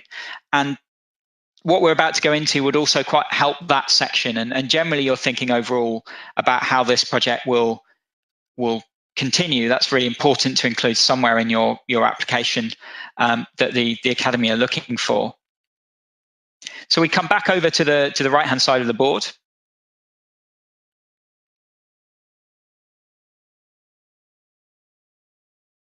And here we're just going to start by looking at a definition of sustainability. So it's about how organizations manage financial, social, and environmental risks to ensure that the business can continue to operate regardless of obstacles such as resource shortages, environmental disasters, and social and political events. It also relates to green practices and business continuity planning, as well as stakeholder engagement. So that was a definition that we selected with the Academy for what we mean by sustainability. And now what would be good with you all just for 10 minutes is just to think about what we mean by sustainability in relation to the types of program that the HEP SSA funding program would support. So what I'm really keen to understand from you all, or those who would like to engage in it, it will be anonymous, we won't use any names, is just to ask you the question, well, what factors should be taken into account when considering the sustainability of projects or programs in the context of a program applying for HEP SSA funding? So for example, that might include managing partnerships or relationships over time. What we've done is we're going to come out of our presentation briefly here and come over to a brainstorming tool. And this is called Linoit, for any of you that are looking for an online post-it note brainstorming tool. This one is free. We've used it for years. We really like it. It's quite simple to use, quite colorful. And so what I'd really like you all to do is just to take a minute, those of you who'd like to take part, and write in just to the question box which you have in front of you, just what factors you would take into account to ensure a project is sustainable. So we've got an example here. We would take into account the effective management of partnerships and that should say relationships. There we go. But what else would you include here? So it might be effective budgeting over the period of a grant or of funding. So there could be all kinds of things to consider, and we'll be going through an example in a moment of areas you might want to consider.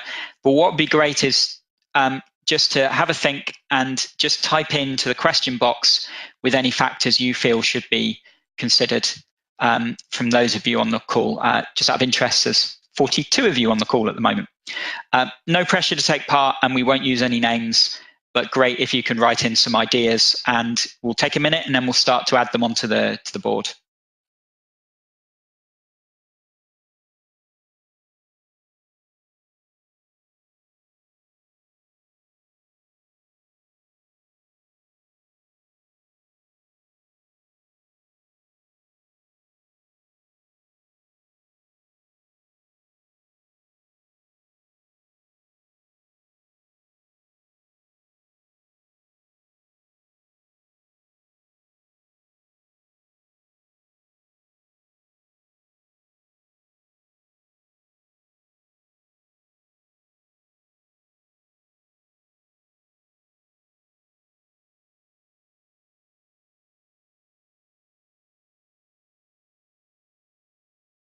Okay, we've got our first responses coming in, so we'll give another 30 seconds or so, and then we'll start to drop them into to the webinar. So we've got 2 or 3 so far, which are really good. So if you could add in any other factors you'd take into account to ensure your project is sustainable, that would be great.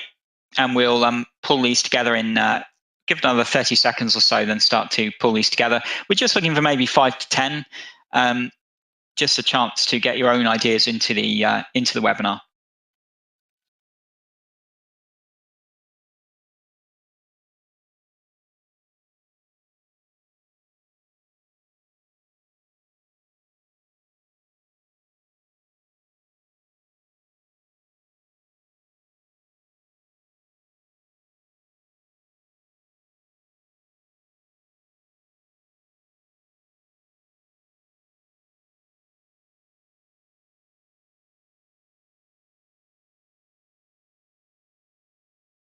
And I think while you're coming up with those, I can also see that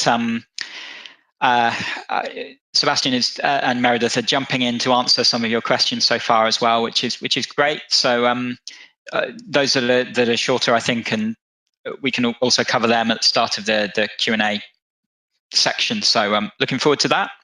Oh, and sorry, just to say, no, you won't be able to access the sticky notes. Someone just asked. Actually, there's a way of doing that, but it gets quite complicated with 42 people. So we tend to just keep it simple. So if you have some responses, just to type them in, and we will now start to share them. We've got 5 or 6, so we'll start to drop them into the webinar, and you can start to see how this will work as well. So the first, I'll just be taking these in order. So the first aspect to consider, I think, with quite a specific example in mind, but it's great because it mentions the environment, which is part of sustainability. How will you manage the impact on the environment?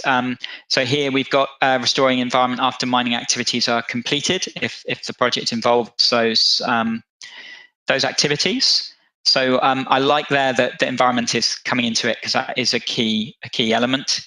So thank you for that. We then got the willingness of stakeholders to engage, which is on many projects that we've worked on is a risk. So that could definitely come into risk assessment as well. But whether they'll engage and whether they'll engage over the course of a project is key to understand and key to consider. We've got lots of these coming in now, which is great. So then the institutionalization of the project. And I'm guessing, and please correct me if I'm wrong, just that would be about the degree to which it's brought within the organisation and sustainable within the organisation. So, is there support from management? Has it been incorporated into internal processes? So, it's my interpretation, but to what degree the project or program is brought within the organisation. And that's correct. Brilliant. So thank you. I'll break anonymity there briefly. So Samuel, thank you for confirming that. Great. I would definitely agree, and that's critical to sustainability in a lot of cases. And so we'll come now to the next one. So we've got a few more. We'll drop in. So the next one is effective budgeting. Oh, we got some lots here. We've got 3, so we'll just drop them with the time we've got. We'll just drop them in rather than separating them off. So here we've got effective budgeting, materials affordability, long-term partnership with industry. So yeah, definitely effective budgeting and ensuring, I guess, also thinking about whether though the cost of materials will change over time, whether that can be catered for in any way. But yeah, would definitely agree with that. And we've got a couple more that will drop in, and so if we don't get to everybody's, but we've got now clear activities match with the budget. So definitely making sure that the activities are submitted, that each has a budget relating to them. As well, and that there's clarity over what the activities would be. And finally, good corporate governance. So ensuring or governance overall, I think I definitely agree with that there's the oversight over the project internally within an organisation as it moves forward. I would definitely concur. So I don't think we got to everybody's there, but thank you for taking part, those of you who did. And we got some really good responses here. And it's the idea is just to give you a chance to contribute and join in, but also get your ideas again as a bit of a checklist for the for others just to think about when you think about sustainability.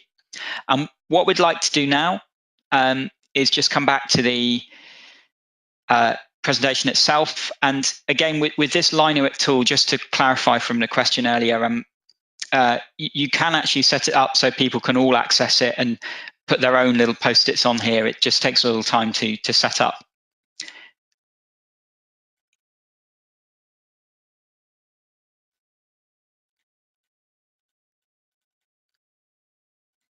Okay, so we're back to the main presentation, and we're just 5 minutes or so from the end now. And what we'd like to give you is just an example of a sustainability framework. And so this isn't from the Academy, but we quite liked it because it gave we looked at a number of sustainability frameworks, and this one, again, worked quite well as a checklist, we thought. So a number of things to consider when considering sustainability. So firstly, funding sustainability, political support, that could be internal and your organisation, but also the external political environment. Partnerships that a number of you referenced, your organisational capacity, how that changes over time, the adaptiveness of the or adaptability of the programme. So the ability to adapt and improve as you go, and that can tie into monitoring and evaluation as well, feeding into that. Program evaluation, so the monitoring and evaluation of process and outcome data, how you'll use that to ensure that you change to help with sustainability and how you'll change over time.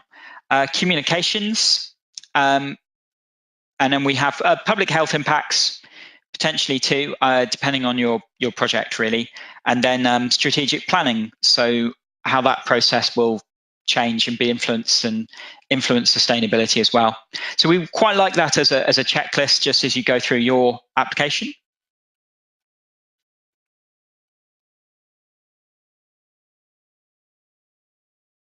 And we're now going to come back to the main board, and we're now into our final few minutes of the presentation before we go into the many questions that you've sent through to us for Sebastian and Meredith to pick up.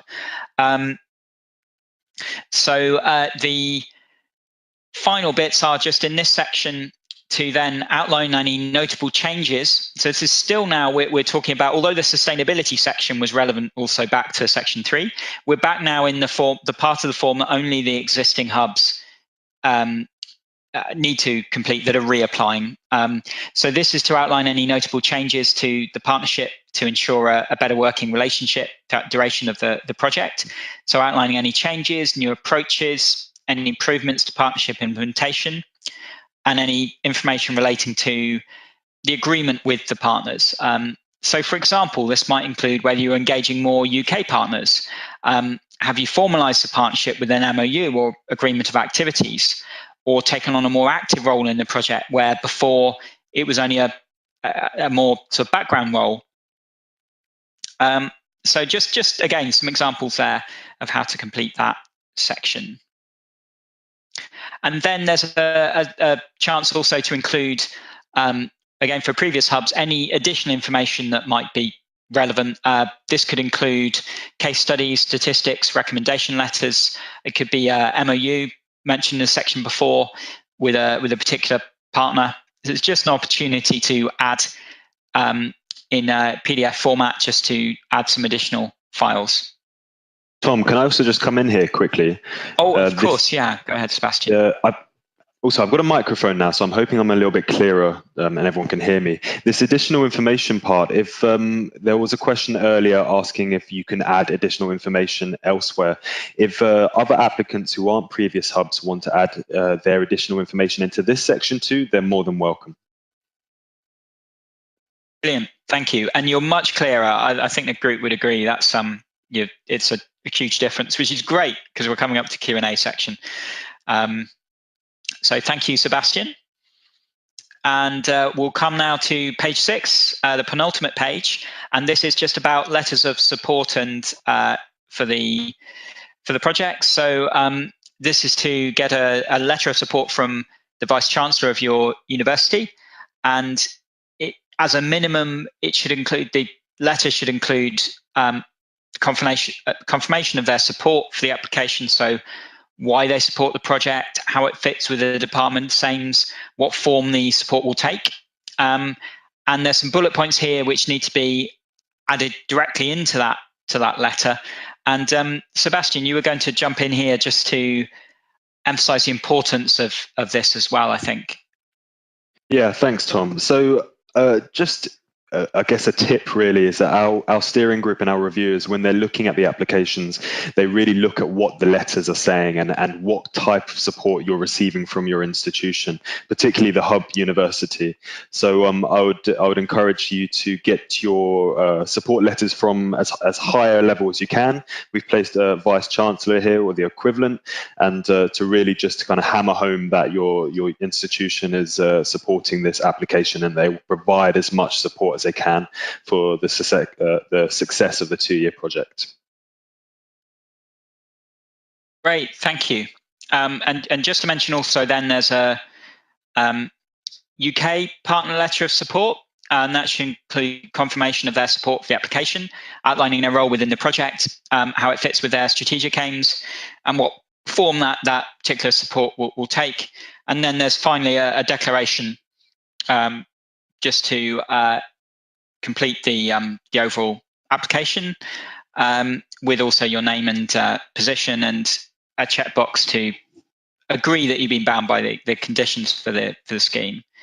And that then takes us to the final page before we go into Q&A. And this is, if I'm right, Sebastian, this is optional, and this is to help just the Academy with their promotion of an improvement or promotion and communication of the funding program. So it just asks you to explain where you heard about the scheme and if other, to specify if it's not in the list above. I think it's just would be appreciated to complete it, but it's an optional element of the form. Is that right, Sebastian? Yep, that's right. So if Great. you prefer not to say for one reason or another, you just press other and click other and then put not applicable or whatever you feel is appropriate to put in the box. So this is again optional, as Tom said. Great. Okay, brilliant. So we'll now come to the Q&A. So that finishes our run through the application form, and hopefully giving a bit more detail about what the Academy are looking for in each case, what kind of definitions they're using for various terms like value for money, like sustainability. I would emphasize again, before we get to Q&A, to questions and answers from you all, that you'll get the recording of this early next week, the presentation itself to flick through. There's a guide we're going to create based on this, which will have video clips of each section, so you won't have to go through the whole thing to find them, or at the very least explaining at what point in the video to find each part of this. So it should be a bit easier to go through. So the intention is this becomes a resource to help you if you decide to apply as you go through your application. So we realize we're sharing a lot of detail in a 2-hour webinar. There's plenty of opportunity to go back and go through it. You're also welcome at this point to drop off, but I think we'd encourage you to stay if you can, because there's normally some really valuable information coming through from the questions. So if we now come to that section, so we'll bring in Sebastian and Meredith into the call. Although I think it would be Sebastian switched to headphone set now, so I think it might be the two of you sharing a headphone set as you go. So there'll be one of you coming in at a time. So we've got a whole range of questions. Some came before the webinar. Some have come during the webinar. Some have come by email during the webinar.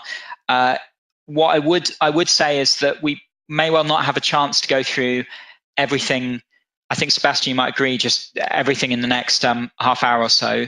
So what we will do is pull all these questions together and see if we can, Sebastian, if you can respond offline to them as well. I think that could be very, very useful for the group. I'm hoping I'm not committed you to that without agreement, but that could be a good way of just dealing with all these questions. I think could be very useful to the group, but we'll deal with as many as we can right now. Sebastian, I would suggest we start with the questions that have come prior to the webinar, just to be fair to those who submitted them before the webinar. Would that be okay, or how would you prefer? Yeah, that sounds good to me. I've got the list of the questions that you've sent me. Would it be best if I just started going through them? Yeah, why not? Okay. And I think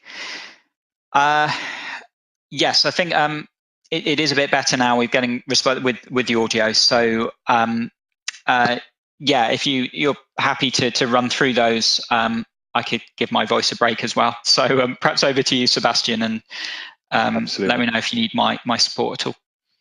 Definitely. Well, firstly, thank you, Tom. I think I speak for everyone saying that this has been a really good presentation, and it's been hopefully really useful for all of our applicants and also for myself. You've, in the long run, you've done my work for me. So thank you very much for your help. Enjoy it. Tom and Damien sent me some questions beforehand, and I'll go through these first, and then we'll try and answer as many as we can. So the first question was, can we include a relevant research component to our proposal? So keep in mind that the main aim of this program is to strengthen engineering education and to concentrate on education itself. So, however, research is in many ways so closely linked to education and teaching. If you were to showcase how the research component is linked with education, or how education would create a research component within the project, this would absolutely be fine. The next question's come up quite a few times, and it might be relevant to a lot of you. It says, I am the UK Business School and intend to partner in a potential bid with Africa-based hub and spoke universities. Our focus is engineering entrepreneurship, integrating entrepreneurship into engineering curriculum. Can the UK partner be a business school, or must the UK partner come from a school of engineering? So yes, you can, as long as the focus is again on engineering education or is benefiting the development of engineering education within sub-Saharan Africa. We do not specify who the UK partner must be or who the UK partner is. They just have to be a UK partner. So and bring particular expertise or benefit to the project itself. So feel free to choose the partner that would most benefit your project, as long as it is meeting the objectives. One question here, is it possible to have the list of UK partners? So I don't actually have a list of UK partners. What I've been doing, we've been connecting our African partners to potential UK collaborators based on the requests that I've received. There are a number of UK universities that have been in this webinar today, and they've indeed expressed an interest in collaborating.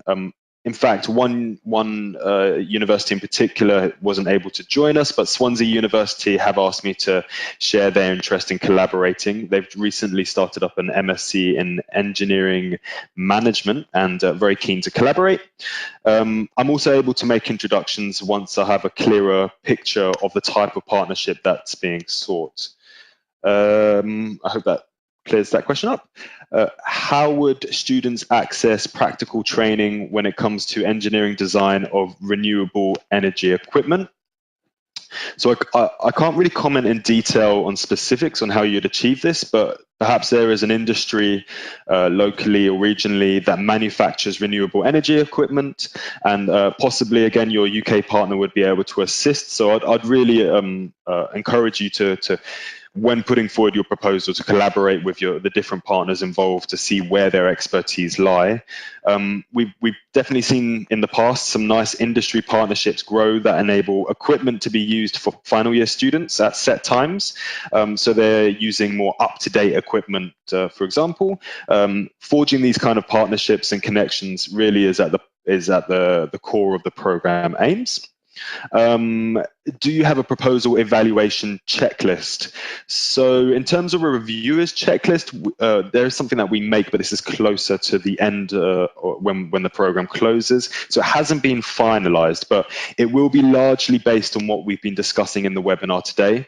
I can say that the main areas that they will be concentrating on is the suitability of the applicant as a hub, the quality of the collaborations that are taking place, the feasibility of the goals and the objectives that you've put forward in your application, the benefits to the institution, as well as the wider impacts for partners and the community. Again, Tom's spoken a lot about sustainability, but your future plans and what you aim to do post-funding. And again, as I mentioned earlier, institutional support. So the level of support you're receiving from your vice chancellors or equivalent, and the level of support you're receiving from your UK partner and other partners too.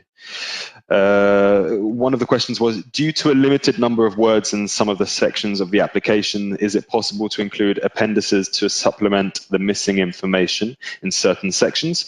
So in section 4, there is an option to add images and diagrams. You can also add additional information here.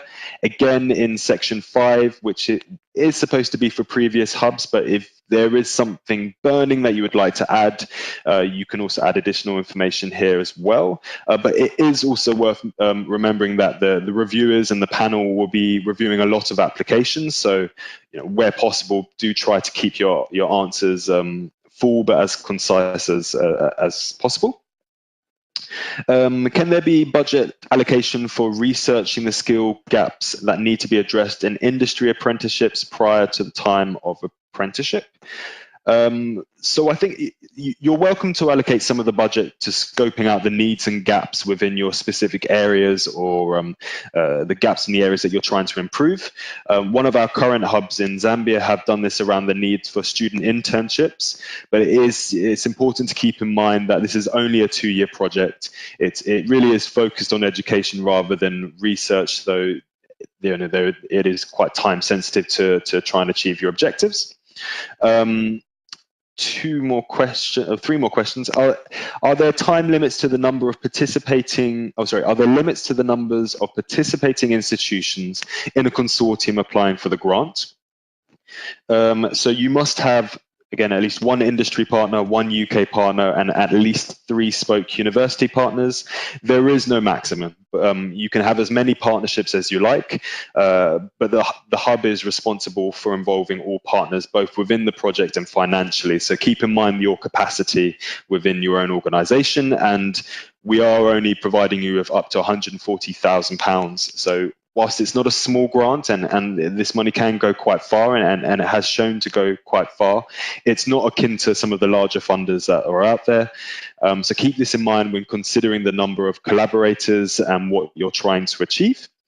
And also, somebody else has asked a question about will they be able to get a recording? There will be a recording, as Thomas said, following this the webinar.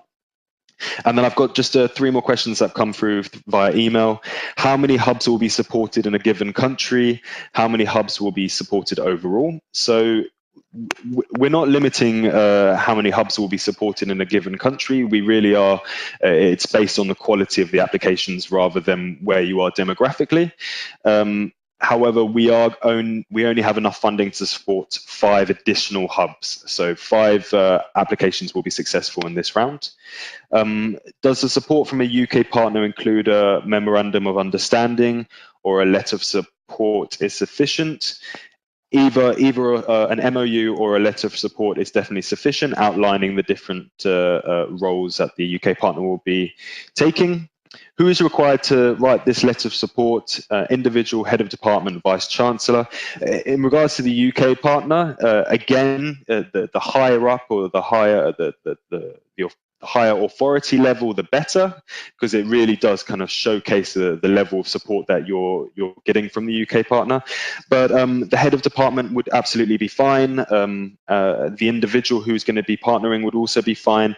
But really, what the letter outlines should be the support that they will offer. Can a university be a hub as well as a spoke? I think this is probably one of the most important questions I've got. One of the things that we're trying to do is really encourage collaboration between the different hub and spoke universities in the project. So absolutely, you can be a hub and a spoke, and you can definitely be involved in multiple different applications as well. So if you're a hub already, please do consider being a spoke. If you're a South African institution, do consider being a spoke university as well, and really try and collaborate as much as possible, because that is the way that engineering education will be developed and strengthened within the continent, is through collaboration with different universities and institutions. So those are the questions that I've received outside of the webinar. I've answered as many as I can online, but I'm just going to go through a few more now. So we have one question.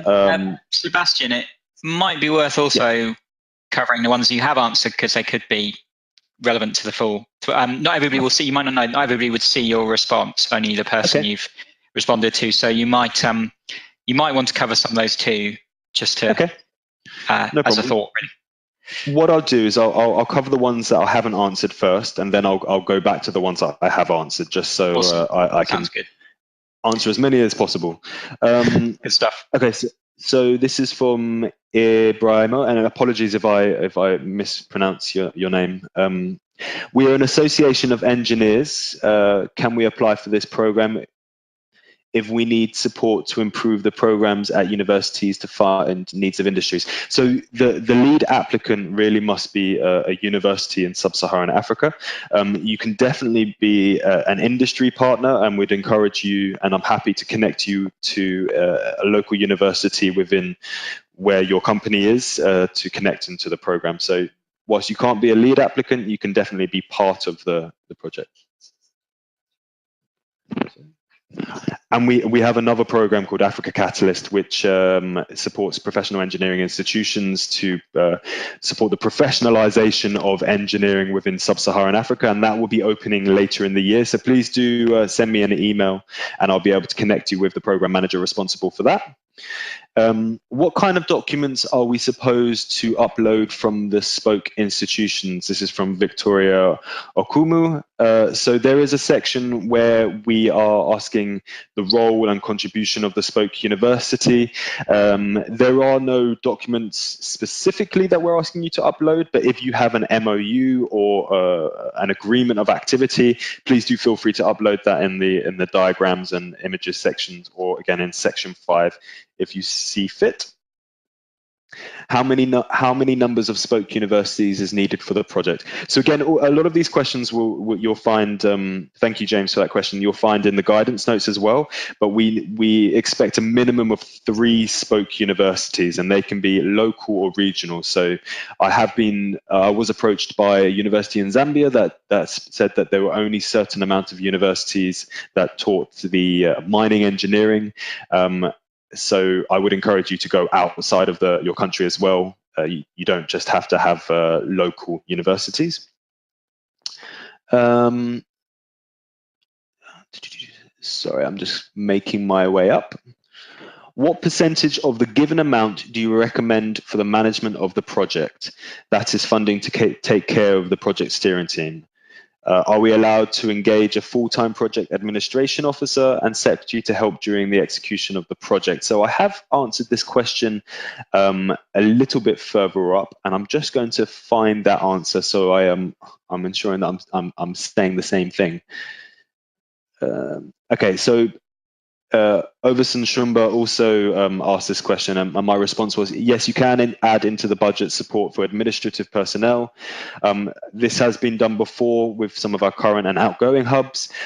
Please keep in mind that the main bulk of the funding should go towards the activities themselves. We do not specify how much you should pay.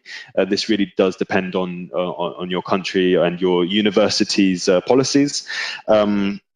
Again, we don't specify on the arranging the amount that you should pay for experts or your UK partners as well, or any industry partners that are involved in the project. So the Academy really doesn't take a stance of this. We tend not to get involved in how much you pay for the projects. So I've covered this one. Must a UK partner be from an engineering school? They don't have to be.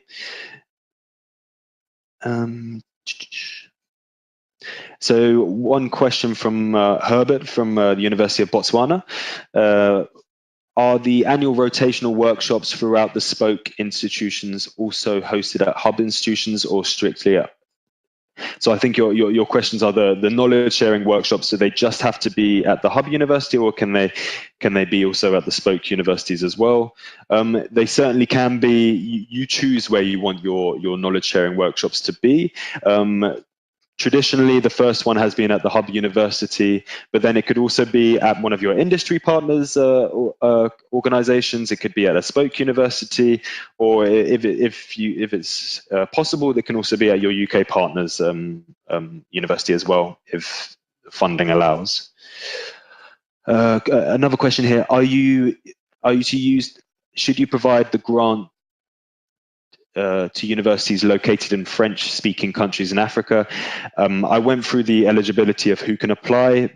French-speaking countries certainly can apply for the funding and will be considered, but do keep in mind that the application must be completed in English, as we do not have a capacity or capability to translate, I'm afraid. Sorry, bear with me as I go through. Mike Raxworthy, he has left, unfortunately, but his question was, does each spoke university fill in the 500-word suitability question? So I think he was referring to the suitability question for suitability as a hub, just to say that the lead applicant is responsible for completing the application. You certainly can involve your partners in the development of the application, and in this particular section, I believe it's a 500-word maximum, not 500 words per partner. And then we have a question about the cost of small equipment, and I completely answer. The question was, small equipment that may be required in conducting experiments can be expensive. Is there a limit of up to how much how much can be spent on small equipment. Firstly, I completely sympathise that equipment can be quite expensive, but we do have a limit of 10% of the overall budget on consumables and other costs, which would include small equipment. So it might be worth considering approaching your industry partners, possibly your UK partners, or other sources to kind of to pay for these this more expensive equipment. So apologies that the funding doesn't cover this, but we're trying to focus on the strengthening engineering education rather than paying for equipment and infrastructure. Can the Academy Gantt chart be modified to insert columns, say for milestones and indicators against each activity? So any template that we provide you really is a template for you to adjust as you see fit. It was really more for us to kind of do some of the work for you, so you don't have to come up with your own template. So if you feel like you'd like to add additional columns for milestones, indicators, or for anything else, please do. Please feel free. And I think, unless I just go back down to the bottom, unless there's been any more. You've got a couple of others at the bottom there. I think these are new ones too. So from Cabasso, Victoria, and Michael, but I think they're new ones that have come in since you've been going through. Lovely. This is to Cabasso. I certainly will follow up with. I think we'll collate all the different questions, and then I'll be happy to write up a fuller response, which we can then circulate with the recording of the webinar. Is that possible, Tom? Yeah, very much. I was going to suggest a similar thing. I just didn't want to put you on the spot in case I didn't ask you to do it. But a Q&A, like a FAQ section with all of these questions, just in case we've also missed some as well, because they've all come through different routes, would be really valuable, because they're clearly going to be useful to the group. So. Perfect. And two more questions here, unless there are any more. Is there a format for the application that can be done offline, so we only fill or do we only fill the application online? Unfortunately, the Academy only uses a grant management system where you have to complete the application online. I appreciate it. It can be quite frustrating, and I share that frustration. But this is why I'm here, and I'm very happy to help you if you have any problems with completing the application online. There are guidance notes on the website as well to help you to complete the application. So please do feel free to get in touch with me, Victoria, or anyone else if you're struggling with the application. And then the final question I have, unless there are any others, is from Michael. How established must the hub university be, e.g. less than 5 years in operation, but spoke and industry are very established? Is this a high risk? Meredith, sorry, I'm going to consult with my team.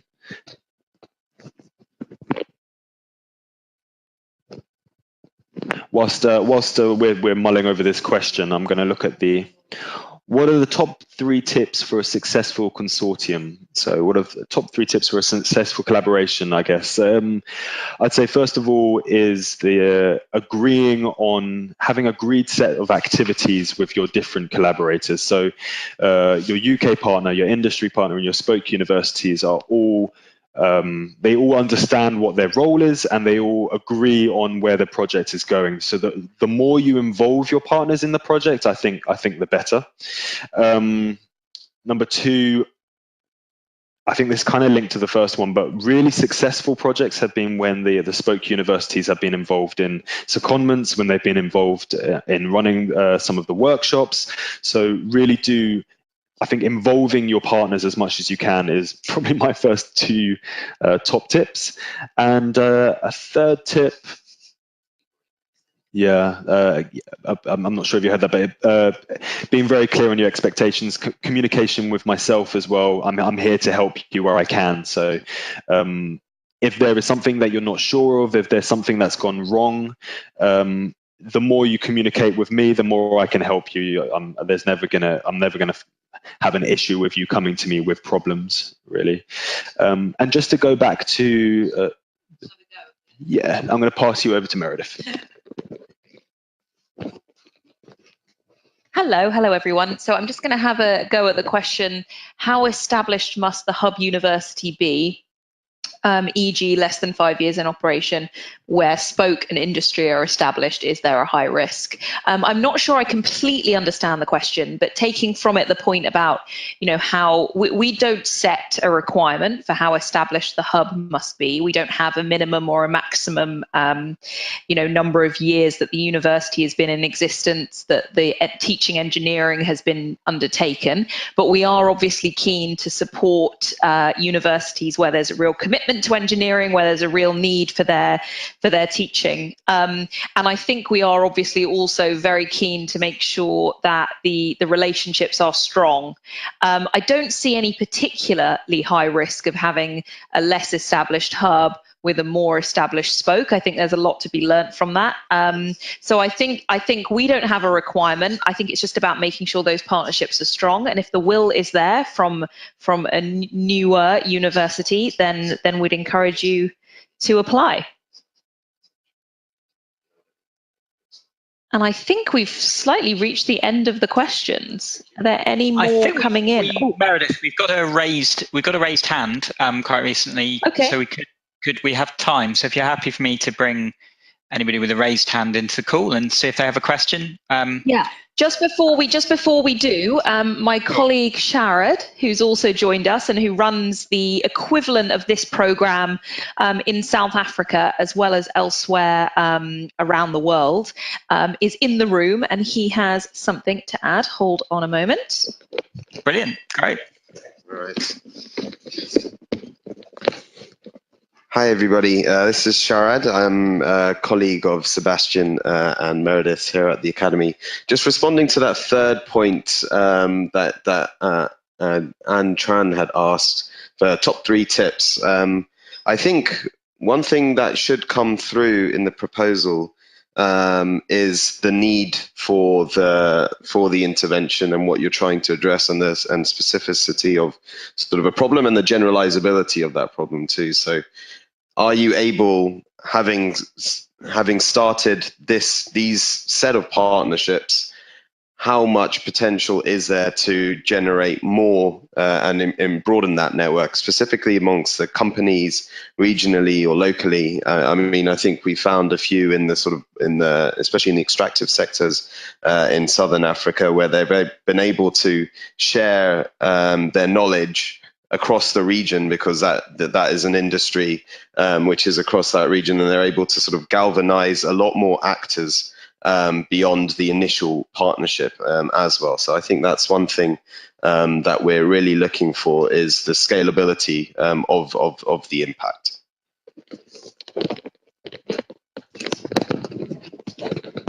Great, thank you. Brilliant. It's good to have a guest appearance as well. Excellent. Thanks for coming in on that. That's great. Yeah, we've got if we've got a couple of minutes left, so I wondered, just because we did say if hands were raised, we would bring people in if they absolutely yes, please. If that's okay. So Vincent, you raised your hand quite recently. If that was by accident, don't worry. Feel free not to have a question, but just to see if you're there. Oh, I think you're self-muted, Vincent. If you have a question, if you could click on your little microphone, it'll allow you to come into the call if you would like to. But I can't actually bring you off mute at the moment, because it's saying you've muted yourself there. And sometimes it does that if you drop on and offline. It's a quirk of GoToWebinar, unfortunately. It doesn't look like we're able to bring you in, Vincent, unfortunately. So what I would suggest is, if you could type in your question into the question box, we can see if we can still deal with that within the webinar, or by all means follow up. It can be to me if you haven't got Sebastian's address, but we'll provide that after the webinar and I can pass it on. But I'm sure very keen to deal with your question, but we can't, for some reason, won't let us bring you in on audio, Vincent. So apologies for that. But I think then, Sebastian, that's the, because Mariam also had a hand up, that's been for some time and has gone offline. So I think that's now all of our questions. Sebastian, Yeah, can and you just see any more? Or no, I think you're right, Tom. And just to kind of say again, if anyone has any additional questions, please do drop me an email, and I'll be happy to answer and support you in any way possible. perfect, because we can't always spot them when they come in. Oh, we have one more, and we've got 1 minute. So shall we try and go for that final one there? You got it. So this is from Michael, and his question is the independent external evaluation at the end of the project funded within the bid amount? And the answer is yes, it is. Great. So we're at the end of the call. As you said, Sebastian, and if people have other questions or we've missed them, to send them on, because the way that the questions appear in our screen as organisers, sometimes it gets a bit mixed up with questions on audio or screen chat, that come through the webinar. So we may not have caught all of them, but I'm pretty sure that's the majority. So just remains for me to thank you all for joining and for engaging, and for so many of you staying to the end as well. And just confirm again, we'll get the recording out early next week, and then there's a guide based on today's webinar that will follow later in the week as well. You'll also have the presentation, so you can flick through that if that's useful as a format. So it gives you 3 different options to review what we've gone through today: a recording, a guide, and the actual presentation. So hopefully it will cater for different ways of taking in this information. And thank you also to Sebastian and to Meredith as well for joining us, and for zooming through all those many questions as well. And that's really it for today. So have a great remainder of the day wherever you are in the world. And to leave the webinar, it's quite simple. You just click on the cross at the top right of your screen, and you'll come out of the webinar. So anything else, Sebastian and Meredith, for you to mention? Just to say thank you everyone for signing up and for attending today. We're actually quite overwhelmed that so many people would find this useful, and it's definitely something that we'll do again in the future. I want to thank Tom and Damien for all of the Tom and Dom for all of the work that you've put into making this possible. And just to really emphasize that if you have any questions, if you'd like to form a partnership or collaboration for this application, please do not hesitate to get in touch with me. I am the program manager for this program. I'm very happy to help where I can. Please do remember that the application closes on the 27th of September. And you must submit your application using our grant management system. So thank you very much again, and have a lovely weekend.